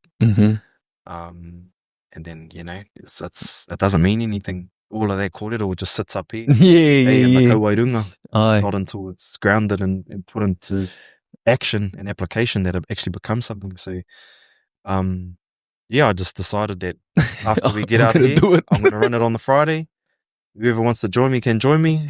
And then I used it as a means of raising funds for charities. Yeah. Just to give it some mana. But the actual intention behind it was to raise funds for some of our whānau back here who, that have been a part of like the Cancer Society and some of the struggles that they were going through or currently experiencing. My father, I wanted to do the hospice dance, dancing for hospice in Rotorua. Because my father used hospice when he went through his cancer treatment. So that was my way of giving back and appreciation for the services we provided him. So long story short, 4 days, bro. I just laced up, and I was really grateful to have two of the cousins show up. Cousin Toya O'Brien and cousin Machu. And bro, Machu is fit, bro. Toya is fit because he was working in the bush. Honestly, Machi was still vaping along the way. We're 90 kilometers or 80 kilometers in down Kauaitango here. He's like ends up having a beer with the Kazi Floydie. And here's me, bro, like my body's like barely holding it together. So but yeah, Machi's he's fit, bro. He's another he's strong mentally. He's a mahi man, eh? Yeah. Because he was in the army too, eh? He was in the army. Yeah. Far out, bro. That blew my mind. I was like, oh my days. Like, that is I was just admiring just where the mind was, bro. Just the decision to be like, I'm doing this. And I think anyone who knows you just knew you were going to do it. Again, like, Holly almost divorced me after that. I don't know, I laugh about it now, and we both would laugh about it, but like, I didn't really. You don't know because no one's never done it. Yeah. So you don't know like how important a support crew is. Yeah. Like, we still had our babies. Like our babies in the back of the car crashed out. Like we started at midnight. Friday, so heading into Saturday morning. So our baby's in the car. Like Tomodi's a baby. Well, he's been one. So like trying to look after me and the kids, like that's just stupid of me. But we now know like what's required, and that was kind of the whole point. The reconnaissance run. So 110 kilometers was the final tally. Far. How long did it take? 22 hours 50. Far. So I finished at 10 p.m. Saturday night. 10:50 Saturday night. Cuzzy Joe, he was in a lot of pain, and he just put his head down and he finished like 2 hours before me. But he knew if he stopped, he was done. Yeah. And was Machi just doing laps, bro? Would he go up and then come back and see if you're alright, or would he just? I think a lot of the pain, bro, was from because he had to shorten his step. Oh, so accommodate for me. So it was harder for him to go slower. Yeah, to actually boost. Yeah, but I also really grateful for him because he stuck to the kaupapa, and he was there for a purpose to support me. Yeah. So, like he could have breezed that run. Yeah, but he stuck with me pretty much every step of the way. Yeah. I had a nephew of mine come join in. He did 30k or 33k in gumboots. Oh, My niece's partner, he did it in scuffs. yeah. He did about 30 something k. And so it was cool. Like, as you progress throughout the iwi, like meeting whānau and whānau contributing and like, you know, just showing their support, but also getting out and about. Yeah. And then just the conversations we had and just like... Were you like, what are we even up to, bro? So was it none of that? Nah, we out here. Yeah, we're out here. Like, it was actually a real, like, mana enhancing experience. Yeah, I bet, bro. Where you're like, my iwi knows me and, or like literally my, like if we're talking about Torohe itself, like my iwi knows me and I know my iwi because I've walked it. Yeah. So yeah, it's an unreal, I guess, yeah, it's an experience, and that's kind of, I hope in future that we establish or create an event that supports our iwi, because that was kind of where I wanted to take it to next. Yeah. Was to be able to create an ultra marathon or a multi-sport event here that was, that we're able to then, whatever proceeds goes back to our marae to help, you know, restore our marae or whatever it is, in a way of like distributing the funds where it's actually needed. Yeah, so if that marae needs more, then we give them more, because this marae doesn't need too much. Yeah. But it's better. Yeah. But it was also a good idea of maybe creating an event that unifies us, where we learn to work together through, sharing and giving people an experience, a sweet taste in their mouth of our iwi through their own means of like hosting manuhiri, and like, you know, full on authentic manaakitanga from your perspective as a hapu, as an individual, as a whānau. That's cool. But that's a mean whakaaro and idea. Being able to bring that all together, that's a big challenge. Wow, this new role that you've got, bro, being delegated to be the representative. Well, this new role, bro, you know, the stars are aligning, you know, like you're in a position to be able to influence, you know, these things to bring the iwi together, which is like, well, probably one of the main roles to represent on the board. And is it OPO or the council? Local council. The local council. Governments. Yeah. Again, just fortunate to be put in a position to advocate for our people, in a system, like, you know, in the system that not a lot of confidence or trust is had with, you know. So what's your actual title, bro, before you get into it? What are you? Māori Ward Coast Councillor. Nice. One of the 3 Māori Ward seats in our district. Yes, that's it. I don't actually know what it involves. What it entails. So, you're in there, though. Yeah, there's a whole lot of quick fire. I love my hapu. I love my hapu. I love my iwi. I love my iwi.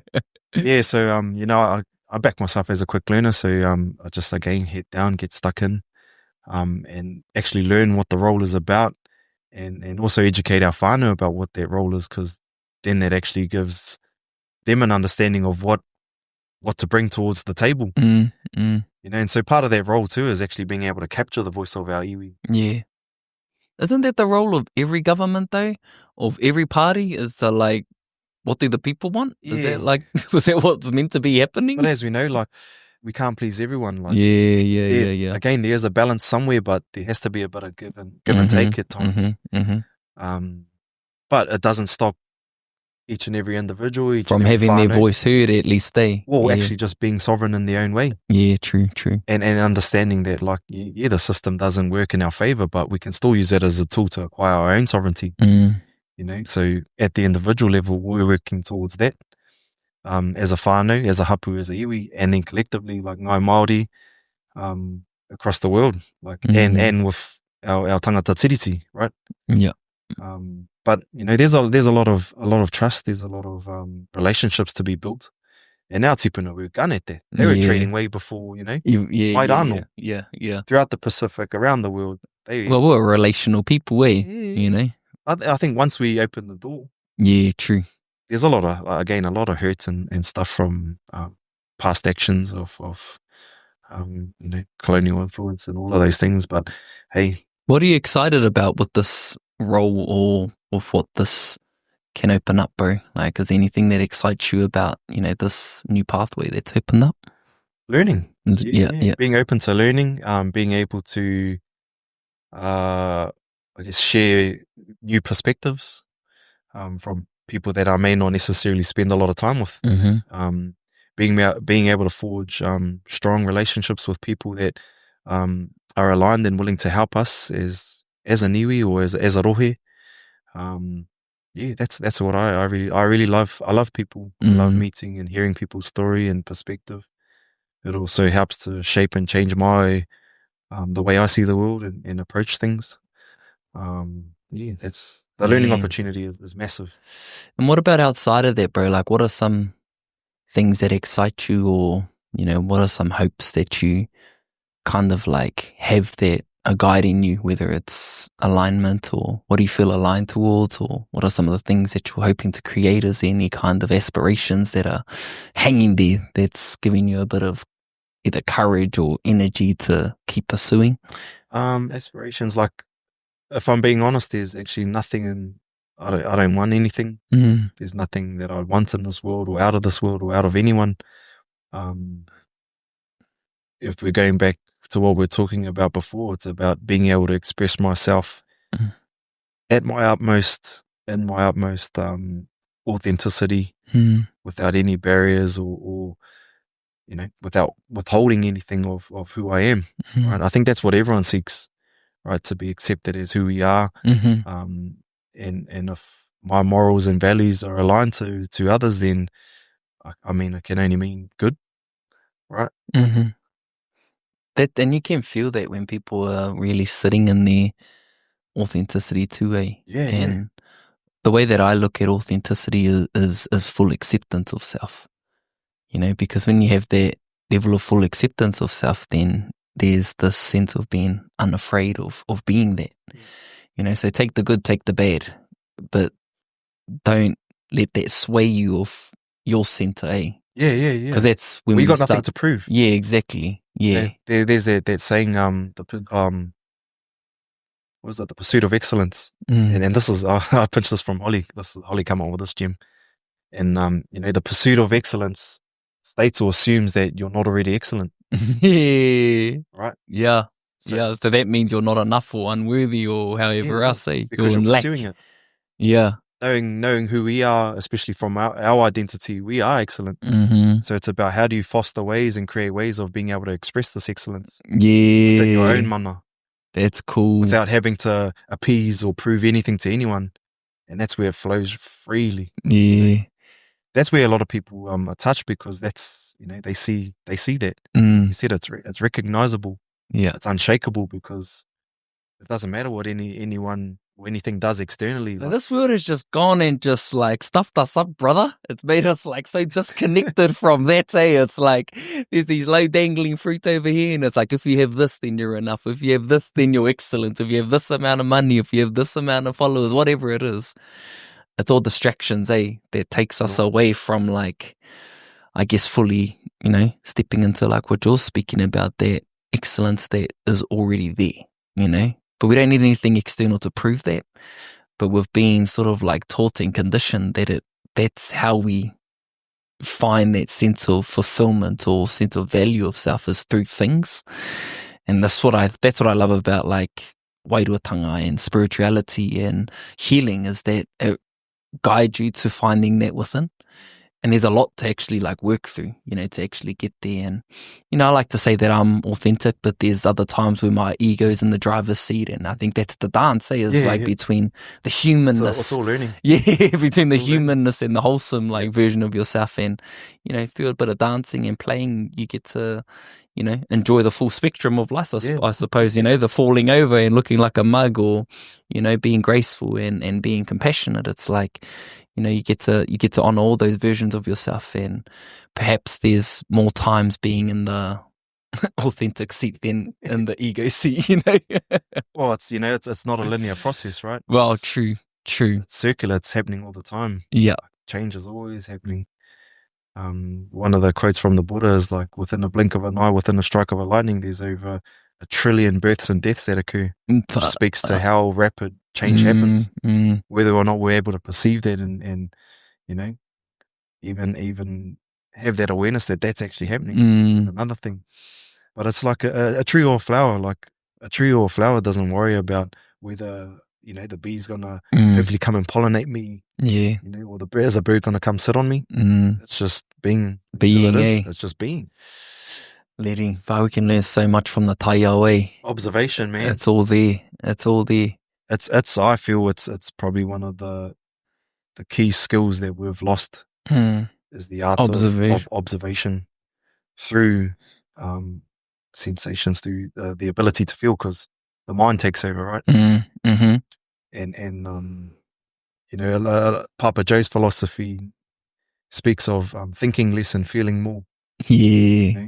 But when you think about feel, it's not just about touch. It's all it's a sensory experience, so, including the mental, because and you say mental because there are things that pop up in your mind, and there will be a sensation that arises in the body at the physical level.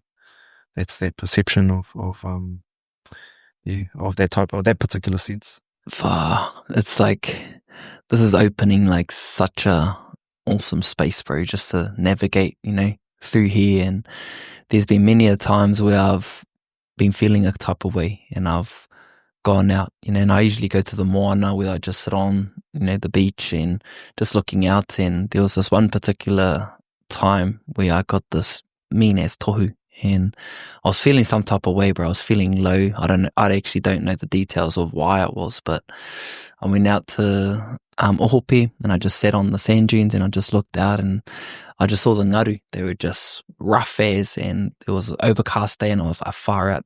That's a visual representation of how I feel. And then straight away, bro, I got this image of what it was like yesterday, and it was calm and it was beautiful. And so that was the tohu to me, is like how I'm feeling right now is not how I'm going to feel all the time, because another day is going to come and the whole landscape is going to be different. And it might be beautiful, it might be calm. And that gave me like a mean insight around just being able to let it be, and just letting myself feel how I needed to feel, because another day would come. And that was the tohu from, the taiao. And there's been so many of those scenarios that reflects, I suppose, like where I'm at. If it's a beautiful day, I can feel good, or whatever that is. And so, have you had any experiences like that before, bro? Heaps. Yeah, of course. Yeah. Is any that come to mind? I could share one kind of quite recently, but I was kind of helping one of my whanaunga go through a bit of a new period, or a tough period in his life. And I kind of presented an opportunity to learn about what you're just speaking of around reflection, and about the way in which we enter spaces in our current state, and how they can be reflected back towards us. And so we had gone down to the beach down below our whare, and bro, it was stormy, rough, really rough and stormy. And I said, come on, we're gonna jump in. And we just sat in these waves, bro. He was getting smashed by the waves, and I'm just sitting there and just feeling it, observing it. And then he kind of reached the space where he kind of calmed down and was able to compose himself. And then just within our immediate vicinity, it just went flat. And then so I kind of I shared with him about what just happened, right? About like how he was able to bring himself to a space of calmness and clarity about what he was experiencing, and what was reflected in that was the state of the water, of the way. Because if you look beyond, bro, it was still waves crashing here and there. There was actually no ebb and flow of the tide receding and coming back in. Wow! Stopped completely. It was completely still. So, and it's experiences like that kind of, I guess, eliminate doubt. Because there's a lot of faith in things that we hear and stories that we hear around, if you just be pono tika and have whakapono and faith within all these things, that, good things will come in. But to experience it firsthand, now. Yeah, exactly. You're not a believer. Yeah. Because you can believe things, but belief still, there's doubt still. But within a belief. But to know is to experience it. No one can take that away from you. Nah. And man, when you have heaps of those moments, like it's I wouldn't say that it's not surprising, but it's still surprising when it happens, like in a good way. Or you just smile, bro. Yeah, exactly. You know, there's an acknowledgement of it. Yeah. There's that acknowledgement of it.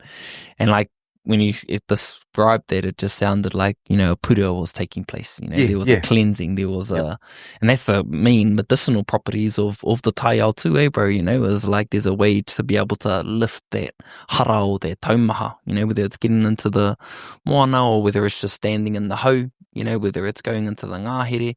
You know, there's all of these different points that we can actually go to, you know, support us as we may not have the capacity ourselves individually, but just the consciousness to do so for ourselves. Yeah, exactly. And so, you know, there's been a lot of this kōrero, bro, and something that I do want to touch on, you know, because I think it like aligns with my current state, and it's something that you're up to at the moment too, which is like business. You know, you've got a mean coffee cart, pumping. Depends what pumping means, right? Well, you know, you're up, bro. You're out there, and you know, you've created something, you know, to support your whānau, and you know, and I know for sure, like I look at, and this isn't to discredit my wahine at all, but it's like business and a relationship can be almost parallel, and the reason why I say that is because they both mirror you in a sense of areas that you need to work on to be the better the relationship or to better your business. And what I've known is that I'm the cap in both. You know, is that if I can break through limitations within myself, then these things tend to flourish. And so, you know, what are some of the learnings that you've had like within this, you know, coffee cart venture that you've been down, and you know, like what does that look like for you, bro, in terms of starting something, having that idea, and now actually being active and mobile with it? Yeah, like I remember you touched on something earlier, but for this particular business, it was all based around intention, as a foundation. You know, I kind of everything I do, I check myself. And this was a handy acronym that was given by one of our healers, which was POI, purity of intent. And so POI, purity of intent. But I guess the birth of Banga, of the coffee cart, actually came from a conversation that I overheard at my brother-in-law's at his father's tangi. And it was just a conversation that his brother was having with Holly. And it was the conviction in his voice, and he was just so sure. I overheard him saying, "Oh, you know, you should open a coffee cart in Te Kaha. You will be successful." And that was enough for me to, like, you know, to be like, "Oh, okay, I hear that," and so I just pretty much, then I dropped in, and I allowed the business plan, the foundation of this place to come to life, which was centered around being a creative platform to a native creative expression, and to foster contemplation and inspiration. And you know, the term Banga, it's the complete dissolution of the solidified body. It comes from the practice of Vipassana, and it's a sensation experienced differently by everyone, but often described as a stream of energy entering your body. And so I use that as to liken it to espresso. Anyone remembers their first double shot espresso coffee, they're like, "Whoa, what is this?" The tingles and everything. So, bro, the upgrade from a hot chocolate to a mocha to a flat white to a double espresso, bro, like you work down the sensations, bro. You might not think you're a coffee guy, and then all of a sudden you're hitting those double espressos. But the name Banga was kind of tied to the sensation that you experience through the service provided, the value that I have, the offering that I provide you, and all wrapped around all of that good stuff. I thought it was quite fitting. And also it was a means of enabling Holly's newfound love for pottery, because coffee and cups go hand in mouth. And just the way everything was very intentional, like the way it was set up, a platform out the back to have like human libraries and Holly throwing off the back. It's just multi-purpose. So that was kind of it. And it's a mean setup, bro. Great time, coffee too. At the time, Holly and I were actually separated. yeah. So we both reached another hurdle in our life, and Was this why you were the idea, or while you were building it? it was whilst we were building it, whilst I was building it. Ah. What happened there? How do you even? What happens? Yeah, I know. It's crazy. What the hell? Yeah, there's another turn in the story. In this Dang. chapter, but yeah, man, we What's working and what's not working to create that? again, like we're both individuals. We both have things to work through in our life. Yeah. We're both presented with situations, with cycles that we learn from, or becomes repeated, or we forget and we go back into old ways, and all of those things. Yeah. So yeah, I guess through our time together, like quick math, bro. Quick math. Since 2011, bro. Yeah. Together. Yeah. 14 years, eh? Yeah. We've been married since 2015. 10-year anniversary. Have you already had it? Yeah, we've already had it. Yeah. So yeah. We've obviously been together quite a large portion of our life. And yeah, Holly just I guess we both arrived at that point. But more so Holly was the initiator behind that, and so currently I'm just her boyfriend at the moment. Yeah. Still climbing the ladder back, bro. Yeah, no, we're just but we were able to work things out, and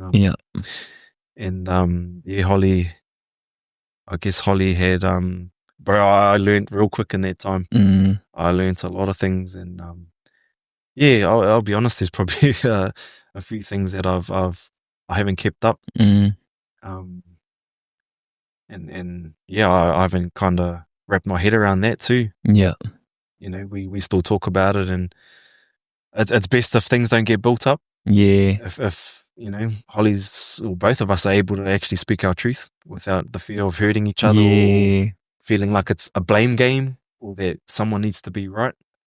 Because deep down at the core, like, we both love each other, regardless if we're together or not. Like, that was an agreement we shook hands on, I don't know, many moons or lifetimes ago. Yeah. So it actually doesn't change the way we move, but at the core of it, we truly love each other. And there's always been a way through things. Yeah. There's always been an opportunity to learn and grow as a couple, as an individual. That's the thing with like unionships though, and like being with someone, is that you're so constantly changing as individuals, and so therefore the relationship has to evolve with it. And I think that's been like the theme of our whole kōrero, is like through challenges there comes this peak, and obviously this time apart, or however that looks for you guys, eventually coming back together, whether it is better because of those things. And it's just like if you lose that fundamental, as you're saying, like that, what really matters, which is the aroha. Like, some people say aroha isn't enough. Maybe in some cases it isn't, but I believe it is, and everything else can sort of like be built around that. And like, what does that look like, for you now, bro, in terms of navigating that space? Or, what were some of the reflections that you're open to sharing around, like, okay, this is what I need to sort of like address within myself so that it can better us as a couple, or better us as a whānau? One of the things was, like, you've heard the love languages, right? Yeah. Yeah, I've repeatedly refused to read that book, because I just feel like, man, I get it. I totally get it. I think I ended up reading it on stage, but like we're authentic, we're unique, we're one of a kind. And like, what I actually found was that in the absence of not being able to provide things that I didn't want to do, which was like love through intimate, or like through touch, through words of affirmation and stuff like that, I understood that it actually wasn't an act of loving them the way they wanted to be loved. It was actually an act of loving yourself too. Yeah. Because in the absence of being able to do that, you then understand and cherish those moments. Because whilst, I'll give you an example. Whilst me and Holly were separated, but driving in the same vehicle, like I noticed, or I had this awareness that, you know, I really appreciated holding your hand on a drive. Yeah. Okay? But I could no longer do that. Mm. Kind of, it's like that saying, true. it's like that saying, you know, you don't know what you got until it's gone. Yeah. You know? Yeah. So moments like that, it's really good to have, because then you learn. You learn, eh? Or you become, like, we're so amongst ourselves almost all the time that you can often overlook a lot of those little things that mean a lot, eh? Because that's the same, bro. Like obviously, I know about that too, and me and Hinapania talk about it. And the crack up thing in our version of that is because everyone is touched too. Yep. And like when we first got together, I wasn't really fond on touch. You know, it was actually something that I struggled big time with. You know, like, and should be like hard out wanting to like hug on my hand, kiss, or whatever, all of that stuff. And it was almost overwhelming, you know, for me, and which was quite buzzy, bro, because in other relationships I craved it, but I didn't get it. And so when I had Hinapania, she gave it, but it was still like unfamiliar for me, because I had never had a partner who had done that. And so that was something that I was like, that was the meaning I was putting to it. And then bro had our baby, and then I had none of it. And then I was like, shit, I want it now. Because then all the attention and all of that love that I was getting was now going to our baby and babies now. And so I'm the touch guy now. I'm like always hugging her, always touching her, and like always, you know, doing those extra things. And it's not really like coming back this way. And so I think the learning in there for me is, one, yes, I think those things are important, but there's also opportunity for things to change within us too. And so things that were at the bottom of my love language has now moved up. And so that's because our relationship dynamic has changed. You know, we have babies, there are all of these other things that are going on. And so we constantly like come back to what that is. And so hers now is acts of service, because she does everything as a mum. So when I come in and help out with dishes or dinner or doing the boys, she loves it. And so I just wanted to like share an example of what that looks like for me. But there's a lot of people out there, I suppose, who don't subscribe to love languages, because, you know, you want to love the person how you want to love them, and you want them to receive how you give love. But sometimes that's just not hitting, you know, like how we give love is there, but there should be like more opportunity for us to grow to like meet them with where they are, and vice versa, you know? Yeah, like I love how everyone gives me love. So like there's no, I'm not gonna shun away, you know, the opportunity to receive love like that. Like said Holly, I love when you take the time to touch me. And I know there's times, bro, where I just, like, it may not be the right moment for me, and I just kind of brush it off and stuff. But those are the moments that really have a deep effect, because now you're denying that opportunity. Yes, bro. So it's like this matter of like, it's not convenient to you. Yes. But you know, you still find windows of opportunity to wonder do what that is though. Like, you know, because there's been so many situations where their aroha's coming, and there's just something in us that is just like pushing it away.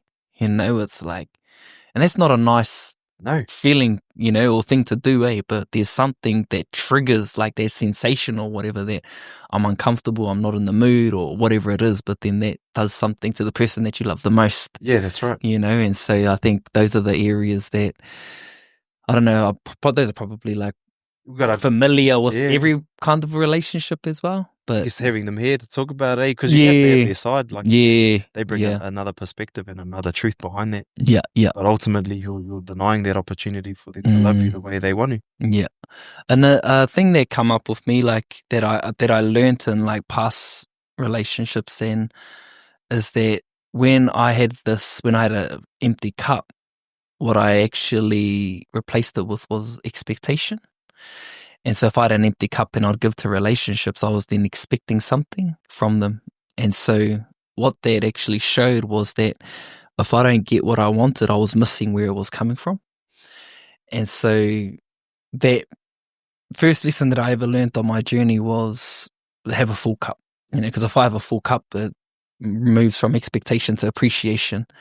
And so maybe in those moments, our cup is just low. Maybe our where we are within ourselves isn't at the right place to receive.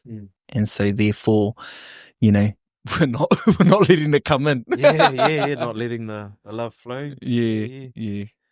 But again, it changes. 100, bro. You have a solid discussion, and then things seem to repair itself, or you kind of realign. Then, have you ever had those experiences where you've had these moments or disagreements, or like there's been times where I've pissed off any pane and I'll keep doing the same thing without even knowing that I'm doing it, and then all of a sudden she'll tell me what I'm up to, and then I still miss the ball a few times, and then I do what she had been telling me to do, and then next minute she doesn't even notice that I've done it. And I'm waiting to be praised. I'm waiting for the acknowledgement, and then, it doesn't even count. Like the example for that is, like I'd go to the toilet and just leave the bloody seat up. Oh, yeah. And like those guys. she'd get hoha with me, like leaving it up because she would have to put it down. And the mama was like, well, I have to put it up. Yeah. But that was just like the stubbornness in me. And, that was so little to me in terms of what it meant to me, but what it meant to her was obviously enough to like get angry about it. So it took me a few goes, but now I just, easily just pull the seat down. But I don't even just do it at home now. I do it everywhere, whether I'm at someone's house or at the gas station, like wherever. It's just like a habit that I've like instilled. But yeah, I just crack up at that, even when you make changes and you're putting in the effort, sometimes it goes unnoticed. And I had someone sitting over there, his name's Phil Paikia. As well, if you're wanting praise, you give praise, so instead of me waiting for praise, I need to like praise her, and so that was like another maramatanga that added to that saga. I thought you'd praise yourself, like. Yeah, I do. I got like, I was like, shut bro, put the toilet seat down. But it's not just in those little things, right? But it's like even in big changes that we make within ourselves, because like, it's all internal, bro. It's all unseen, And then we have these external kind of ways to measure how much we've changed. But even in those extreme cases, there isn't that much. And it's never really about the praise, but I think that's also part of the journey of growth, is like being where you're at, just being okay with nothing and just being in that space of service, which I still got to learn. Yeah, well, I guess that may be received as like an acknowledgement of your conscious effort to, I was going to say keeping the peace, or respecting, the things that are important to her. Yeah, it's that. But I guess if you're told within yourself that would it be something that you actually need from her? Because within your heart of hearts that it's an act of love. Yeah, yeah.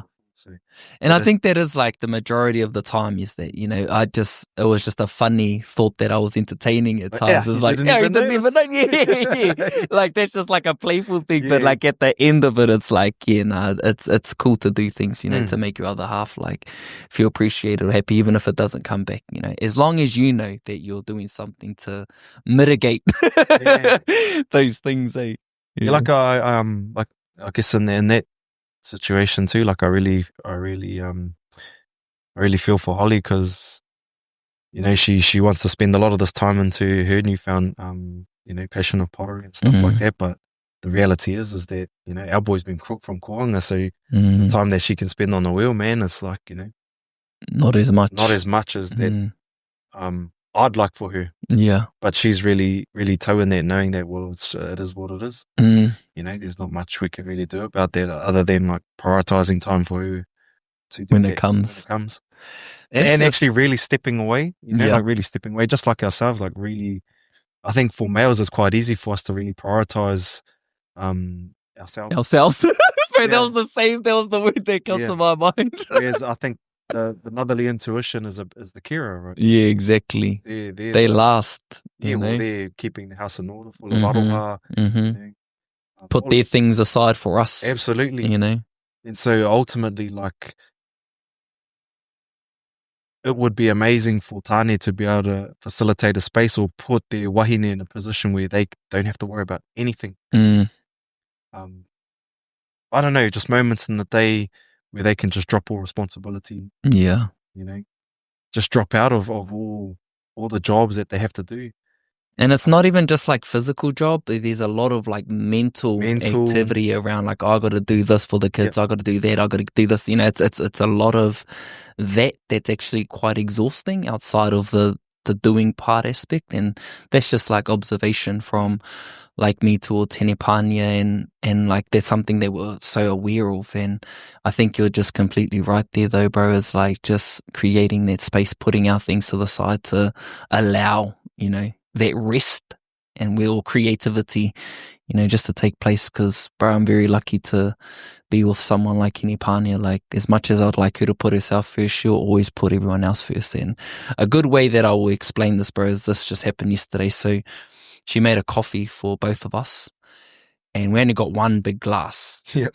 One big glass, and then we had a shaker. She's like, oh, you want a shaker? I was like, yeah, I'll just have it in a shaker. Bro, she gives me the glass. Yeah. You know, like that's just like an easy example of her wanting the best for me. So she'll give me the best and she'll just make do with what's left, even though I said, no, I'll have that, you know. And that happens like so many times throughout the day. We should always like do that for us or the boys, you know. They always put everyone else before themselves. Yeah. But it's tough. It's challenging, you know. It's part of it could be just the nature of the wahine and their manner to be able to care and provide for in that space. Like, because they are, you know, it's the motherly touch. Yeah. There are things that that we cannot do, that we cannot provide to a child, that is really important for a child, that rests within the mother. Yes. Within, you know, like, and vice versa. There are things like the playfulness, the roughness, the rough and tumble stuff from a tāne. Yeah. That's and both just so equally important for the development of a child, bro. You know, having that nurturer, but also having that role model, you know, that your kids could look up to. And I just like how we're having a discussion, you know. Obviously our wahine ain't here to sort of like add to it, but I think it's just healthy for us as tāne to talk about these things that we're observing within our own, you know, relationships and marriages, to be able to, because this is like a topic that I feel when I put things out about relationships, but a lot of tāne struggle with relationships, you know, particularly in breakups or just navigating, you know, the peaks and troughs and the challenges that come with it. And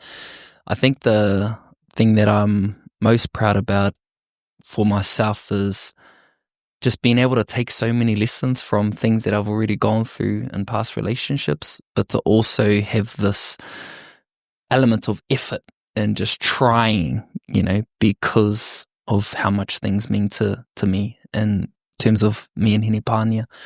And so, like, thinking about all of this, brother, what's been like your main takeaway from like this kōrero in terms of, you know, you having to open up about, you know, things that you haven't shared publicly, or say at least there's amount of people who are probably going to listen to this, but like, what are you feeling at the moment, bro, in terms of, you know, what we have spoken about and what has been shared across our table? Yeah, like I've always been open to sharing. It's just I guess the opportunities coming to or arising to be able to share that. Like I've always been open and honest about I guess everything within my life, but yeah, I guess not everyone asks, and if you take things at face value and don't kind of look in a little bit deeper, then you kind of don't really know. So yeah, I just I mean, we'll be speaking about doing a podcast together for quite a long time, right? Yeah. But just things never really lined up, and you know, we're still learning. Yeah, we're still learning, bro. We needed more chapters to talk about. That's why. Yeah. Well, there's still heaps of chapters. Yeah, bro. A whakatauki that comes to mind actually, bro, is you know, we're about to jump into something, but it's ko te kokonga ngākau.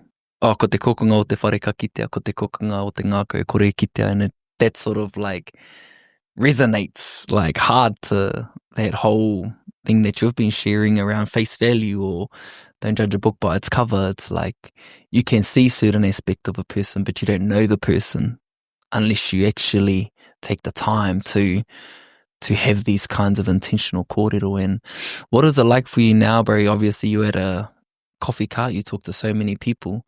Can you hold the surface level convos, bro? Or do you find a way to always sort of like go into spaces to be deep and, you know, open with whānau? Well, again, this is the space that I created. So, I guess in some ways people align to then receive what I have to offer. And that's very intentional too, because, you know, in the past I found that not everyone's ready to receive what I have to give, or some will keep taking until there's nothing left for me. So having that in mind, like, I know when people come there, they're like, you're getting me. You get to have me. This is part of the Bunga experience. This is a part of what you taste in your coffee. You know, my warmth, my manakitanga, or whatever it is to you in that moment. This is what I share with you. And then also determined by the amount of customers there are, you know. True. I had a really good conversation today with a guy from the UK, and yeah, it was very, I really enjoyed the conversation. But it is a space to connect and reconnect with yourself or others. And when the time is, I guess, right, it happens. So whether it's with me or with someone else or with yourself, it's serving the purpose. So that's the great thing about being in hospitality, though. It's a bridge, I suppose, with any service. You know, it's a bridge to be able to connect with people. And as you say, bro, you know, people are going for coffee, but it's not just the coffee. You know, it's the person who's making it. And that's the main thing that I feel with any kind of service. People come back and support you, not because of what you're giving them, but because of how you make them feel. You know, if you make them feel something, whether it's, you know, being distracted from the troubles of life, or feeling tow when they leave, or feeling some kind of joy or laughter, it's that I think people remember. And I think whether they're aware of it or not, that's why people keep coming back and supporting. And that's my hope, you know, with doing something like this, is wanting it to create a bit of introspect and, you know, people to feel this deeper connection to self. And so, you know, just to finish us off here, bro, is a main kaupapa that I've been sort of championing or driving or wanting to put more attention to is this whole concept of brother to brother. And so it's just being able to have a brother, and, you know, a lot of our tāne do go through a lot of challenges, and, you know, you've shared, you know, the extremes of where we can be in a depressive or into the space of te kore. And for me, it's like, it's nice to have someone there to reach out to. It's nice to know that there are people around you who are keen to tautoko and to support in whatever capacity they can. And so when you think about the term brother to brother, you've been in, you know, a boys' high school, you've been in these professional spaces, you've been in the army, you know, you've even been, you know, we didn't even talk about you being a firefighter, you know, you're a father, you're a businessman, and you're doing all of these things, bro. But what is when you think about brother to brother, that camaraderie, having a bro, like, what comes to mind for you, and what does that look like? You know, as with the seasons, brothers come and go, and the right people arrive in your life or leave your life at the right time or when necessary. So, just again, being able to meet new people or form relationships or brotherhoods, as we call it, that last a lifetime.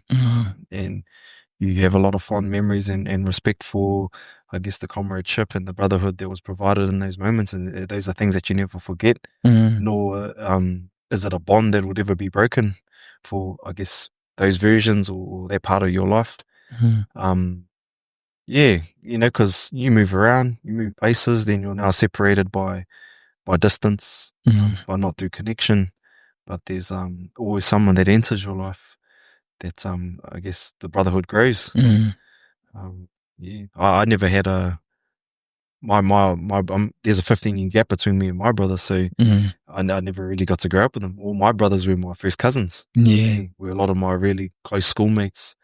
I always wanted to join the Mangamo because I wanted just to have brothers, you know. All of those types of things. Brotherhood is what you make of it. And if you're a good mate, people really know that and feel that. And it's not something that's not a relationship where it's take. It's always reciprocal. There's always it goes both ways.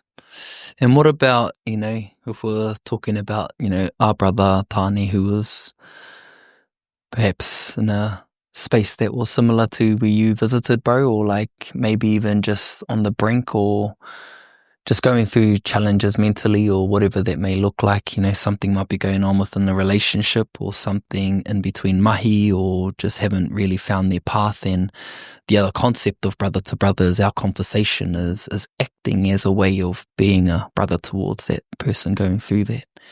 And so what do you think some kōrero, you know, not to sort of like be like, this is for you, but, you know, what's an offering that you feel would be helpful for someone in that space? I guess within your own circle, you know, there are people you can trust and reach out to. I have many people I trust and dearly love and reach out to, but not that I didn't want them with me. I just wanted to be in the space that I was in. And just the mere presence or even whakaaro nui of people that I felt in those moments was enough for me to know that I'm all good. Like, you know, there's nothing wrong with me. Although I'm experiencing this deep, dark, depressive episode or whatever that's not normal to most. But yeah, just knowing that they're there regardless of who you are and take you as you are, and nothing even needs to be said. Just in a way holding space and just knowing that you're loved, that you're cared for, that if you ever had the courage to speak, that you know that's available.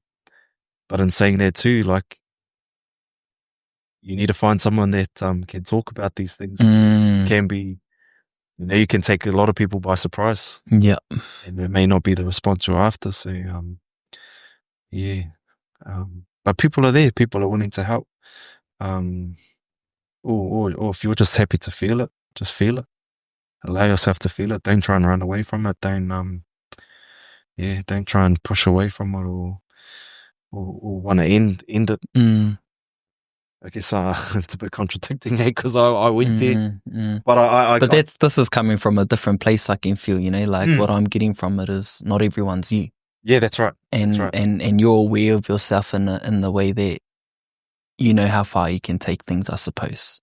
Well, you didn't know as far as that, but you know now. Yeah. You know, and I think where that kōrero is coming from is you not knowing what people are going through or who people are, you know. But people, I think the kōrero, like as I'm interpreting it in a very good way, is just guiding people to help them be aware of who they are and where they can go to reach that support. The pathway back to remembering who you are. Yeah. That that's fine. That's all a part of the process. You just have to trust what you're feeling. Trust your own intuition. My intuition guided to me to where it took me. But just there are people that love and care for you, and to have you without, or to be without you, that's that's hard. Yeah. Even in my instance, in my experience, I reflected on that. Yeah. And one of the hardest things was having to write the letter. And I've kept that letter. But what you do have to understand too is that beyond the physical, there are many things happening in terms of growth and evolution, things that you cannot see or fathom. But because there's a lack of education around that taking place, we automatically interpret that at the physical level that I'm the problem. Yeah. Needs to end. Yeah. However, there may be things that behaviors, attitudes, or things that no longer serve you that you need to let go of, and that is the death of the self. The self, not of you. It's a death of a version or identity or things that no longer serve you to move forward and grow and evolve. That is the death. That is the passing of what's been asked of you. Not you. That's what you need to be stripped off to be you. Yeah. So when you're caught in reflection about that, that's kind of, again, seeing it as an opportunity, as a privilege to go, okay, where am I? Well, I'm here now. Like, I'm in this space. There must be something to let go of, to detach from, to lean into a 2.0 or 3.0, a new version of me. So, I guess that's reassuring in that space too. So remove yourself as the problem, because that's all you ever think about. Yeah. Is that without me, life would be better. Yeah. I'm no longer the problem in anyone's life because I don't exist anymore. Yeah. But that was one of the main kōrero that I got from Mike King at a Huitane wānanga up north, is that when people are in that kind of state of mind, it's just a person in a deep state of pain, and they just want that pain to stop, and so that's either, doing it because of, and people interpret it as whether, I think, way off exactly what he was sort of sharing, but the gist of it is that if you're in a state, you either want to remove yourself because it'll be better for everyone else, you want to remove yourself because it might hurt other people, or you just ultimately really just want it to stop however you're feeling. And so that becomes the option. But it's just the thing that I'm also hearing from you, bro, and I've heard it from other people who I also look up to, who are in tune with themselves, who have taken, this isn't like the first time that I've heard a kōrero like this from someone that I look up to, admire, or have amazing tools to be able to use to even prevent that from happening. But when you know yourself enough and you're in tune like that, that becomes like a space that can be visited. But you've put in reps over so many years to be able to, I guess, know yourself that deeply. And it's just like mean to be able to hear the story, bro. Like to hear the words that have been written in this chapter and for where it's coming from. And just want to mihi to you, bro. We've been going for over 2 hours, bro. This is officially the longest episode that I have ever done. This is officially the longest, bro. My longest was an hour and a half, and now we're punching, bro. You're taking me out into the deep waters. Well, of course it was you, brother. It's good stuff. Yeah. Nah, bro. So I'm just going to give it over to you, bro. If you have any other whakaaro that you want to either drop or share with our whānau who have been tuning in, if you've made it this far, man, on. So, yeah, bro, if you have any last whakaaro that you want to share, kia koe te wā, brother. Yeah, I guess just life is there to be lived, right? And there's no way that you'll find the purpose in life. You create it. Mm-hmm. You give it purpose, you give it life, you give it meaning. All of those things, it all comes from you. Yeah, and there's no right or wrong way. There's only a way, right? There's only a way. There's only a way. There's no right or wrong. It's your path. It's your story. You're the author of the story. And so if you wanted to just be a picture book, sweet as, because I hate reading too. Yeah, I've learned to enjoy those types of things. But yeah, if you want to fill your life with a journey and make it a really interesting read, then by all means do so, because it's there to be had and to be written. Mm-hmm. To let control, but be I guess guided and let your puku flow, let your puku guide you, your intuition, all of those things. Just to live, man. Yeah, I just take it day by day. it's there, bro. One thing that I did forget to ask, bro, is what's something that you do that has kept you above the line? Not that it's been good or bad, but has there been something that you've done outside of the 10-day silent retreat that you do now consciously and consistently, or are you just in the flow of what's needed? Is meditation the main practice? So there's I guess there's parts to the meditation, but there's one in particular that kind of anchors you in the now all the time, which is it's called anapana. So if you're able to observe the sensations at the base of the nose 24/7, then it leaves no time for you to be anywhere else but here. If you lose the sensation at the base of the nose, then you're either in the past or the future. But meditation, bro, meditation. It's cool, bro. I just done a podcast with my bro Tom Hearn just before you, so the previous one, and he's done a couple of silent retreats too, and he talked about that sensation in the podcast, and he said he just got it, but as soon as he said he got it, he lost it, and so he was trying to find it for the rest of the retreat. But when you talk about that sensation, I'm just reminded about how he described it. He just felt like he was light, not just light, but light, and he said he had access to it. And then once he became aware of it, he said it just vanished. Yeah. Can be short-lived, and I guess in the practice too, you learn a lot about craving and aversion, the causes of suffering, suffering itself, the cessation of suffering, and the pathway that leads to the cessation of suffering. All of those things. It just makes sense, but I guess you just have to experience it to find out what it means for you. Yeah. And it took me a long time, like, to venture out and go experience all these different types of modalities and stuff like that. It's all part of it, because it brings you to the same understanding that it's all a pathway towards the same thing. Towards the way. Yeah. Towards on the your path, way. on the path, your path. Beautiful, so bro. don't ever limit yourself or be fearful of like experiencing or failing, or was that failing the first attempt at learning? So many people are caught up in failing, and the fear of failing, or just taking that step, that it's actually a good thing to be in the unknown. That's where all the magic is, bro. That's where all potential is in the unknown. It all comes from there. And no matter if you're like fearful of something, and even if you're aware of it, or if it's on a subconscious level, if it's there, because it's a belief, it's going to be the thing that controls everything. And so it's like being able to detach from that, or feeding it, or, being aware of it. Feel the fear and do it anyway, is what they say. And, you can either make something of it, or you can continue to be in that same repetitive cycle. I'm human too, bro. Oh, we're all human. Bro, and, we just got less hair, brother. But Hey, I just had a shave. I had a shave. And now apparently I'm 24. So I'm happy. Nice.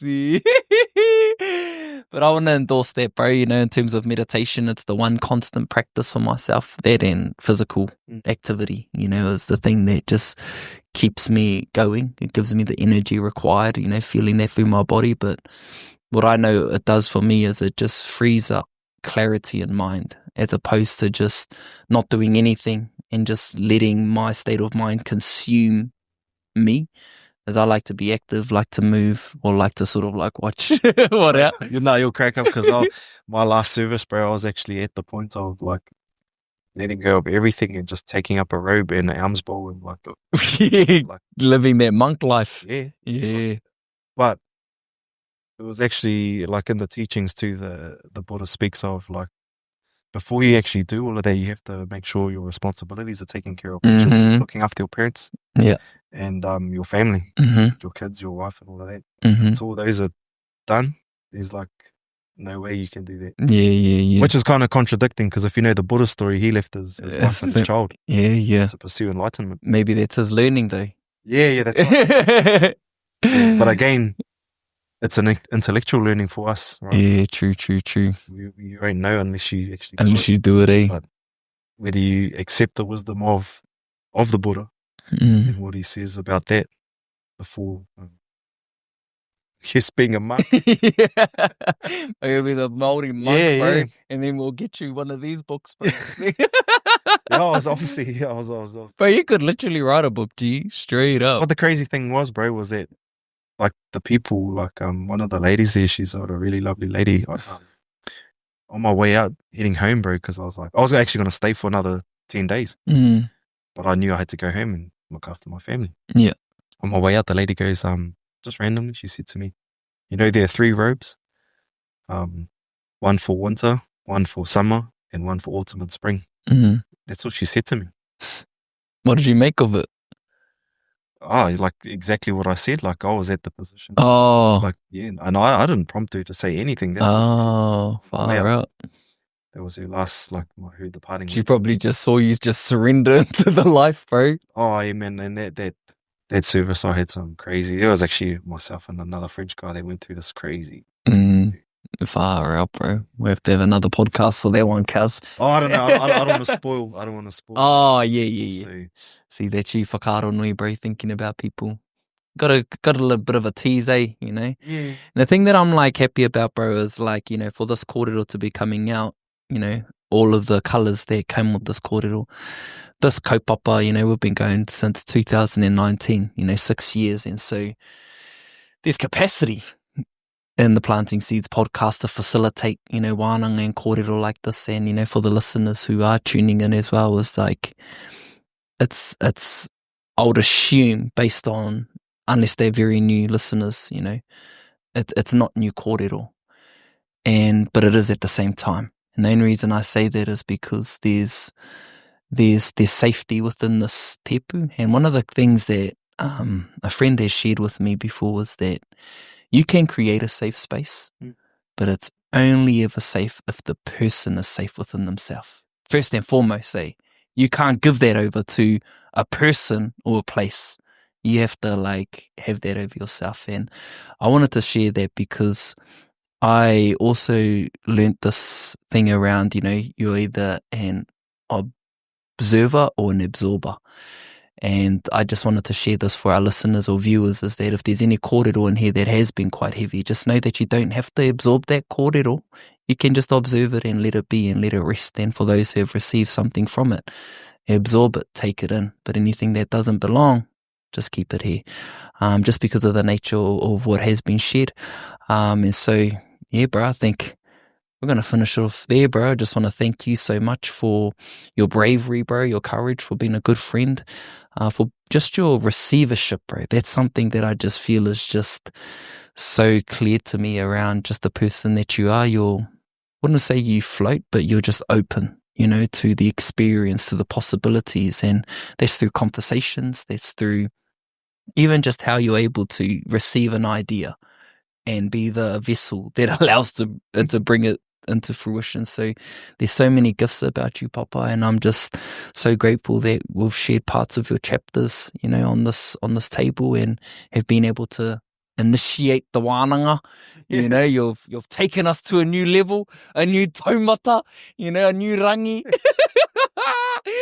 So we're here now, bro. So, you know, mihi ana kia koe ki tō whānau, you know, for freeing up the time to be here, and just the value that you've given me over the years, bro. And every time that I do talk to you, I always talk with Tēne Pānia just about how I feel, you know, coming back again, and just, that fella's so tau, man, he's so on, he's switched on, and, you know, like all of those things just go through my mind. But that's of what I've knew of you. But I just hope that if there is ever another time where you are going through something, you know I can say this, reach out. You probably won't, but just know that my whakaaro is there, absolutely, you know, brother. Just thinking about you, just pouring aroha into you, brother. So, i runga i tērā, bro. Thank you very much for being here and for sharing.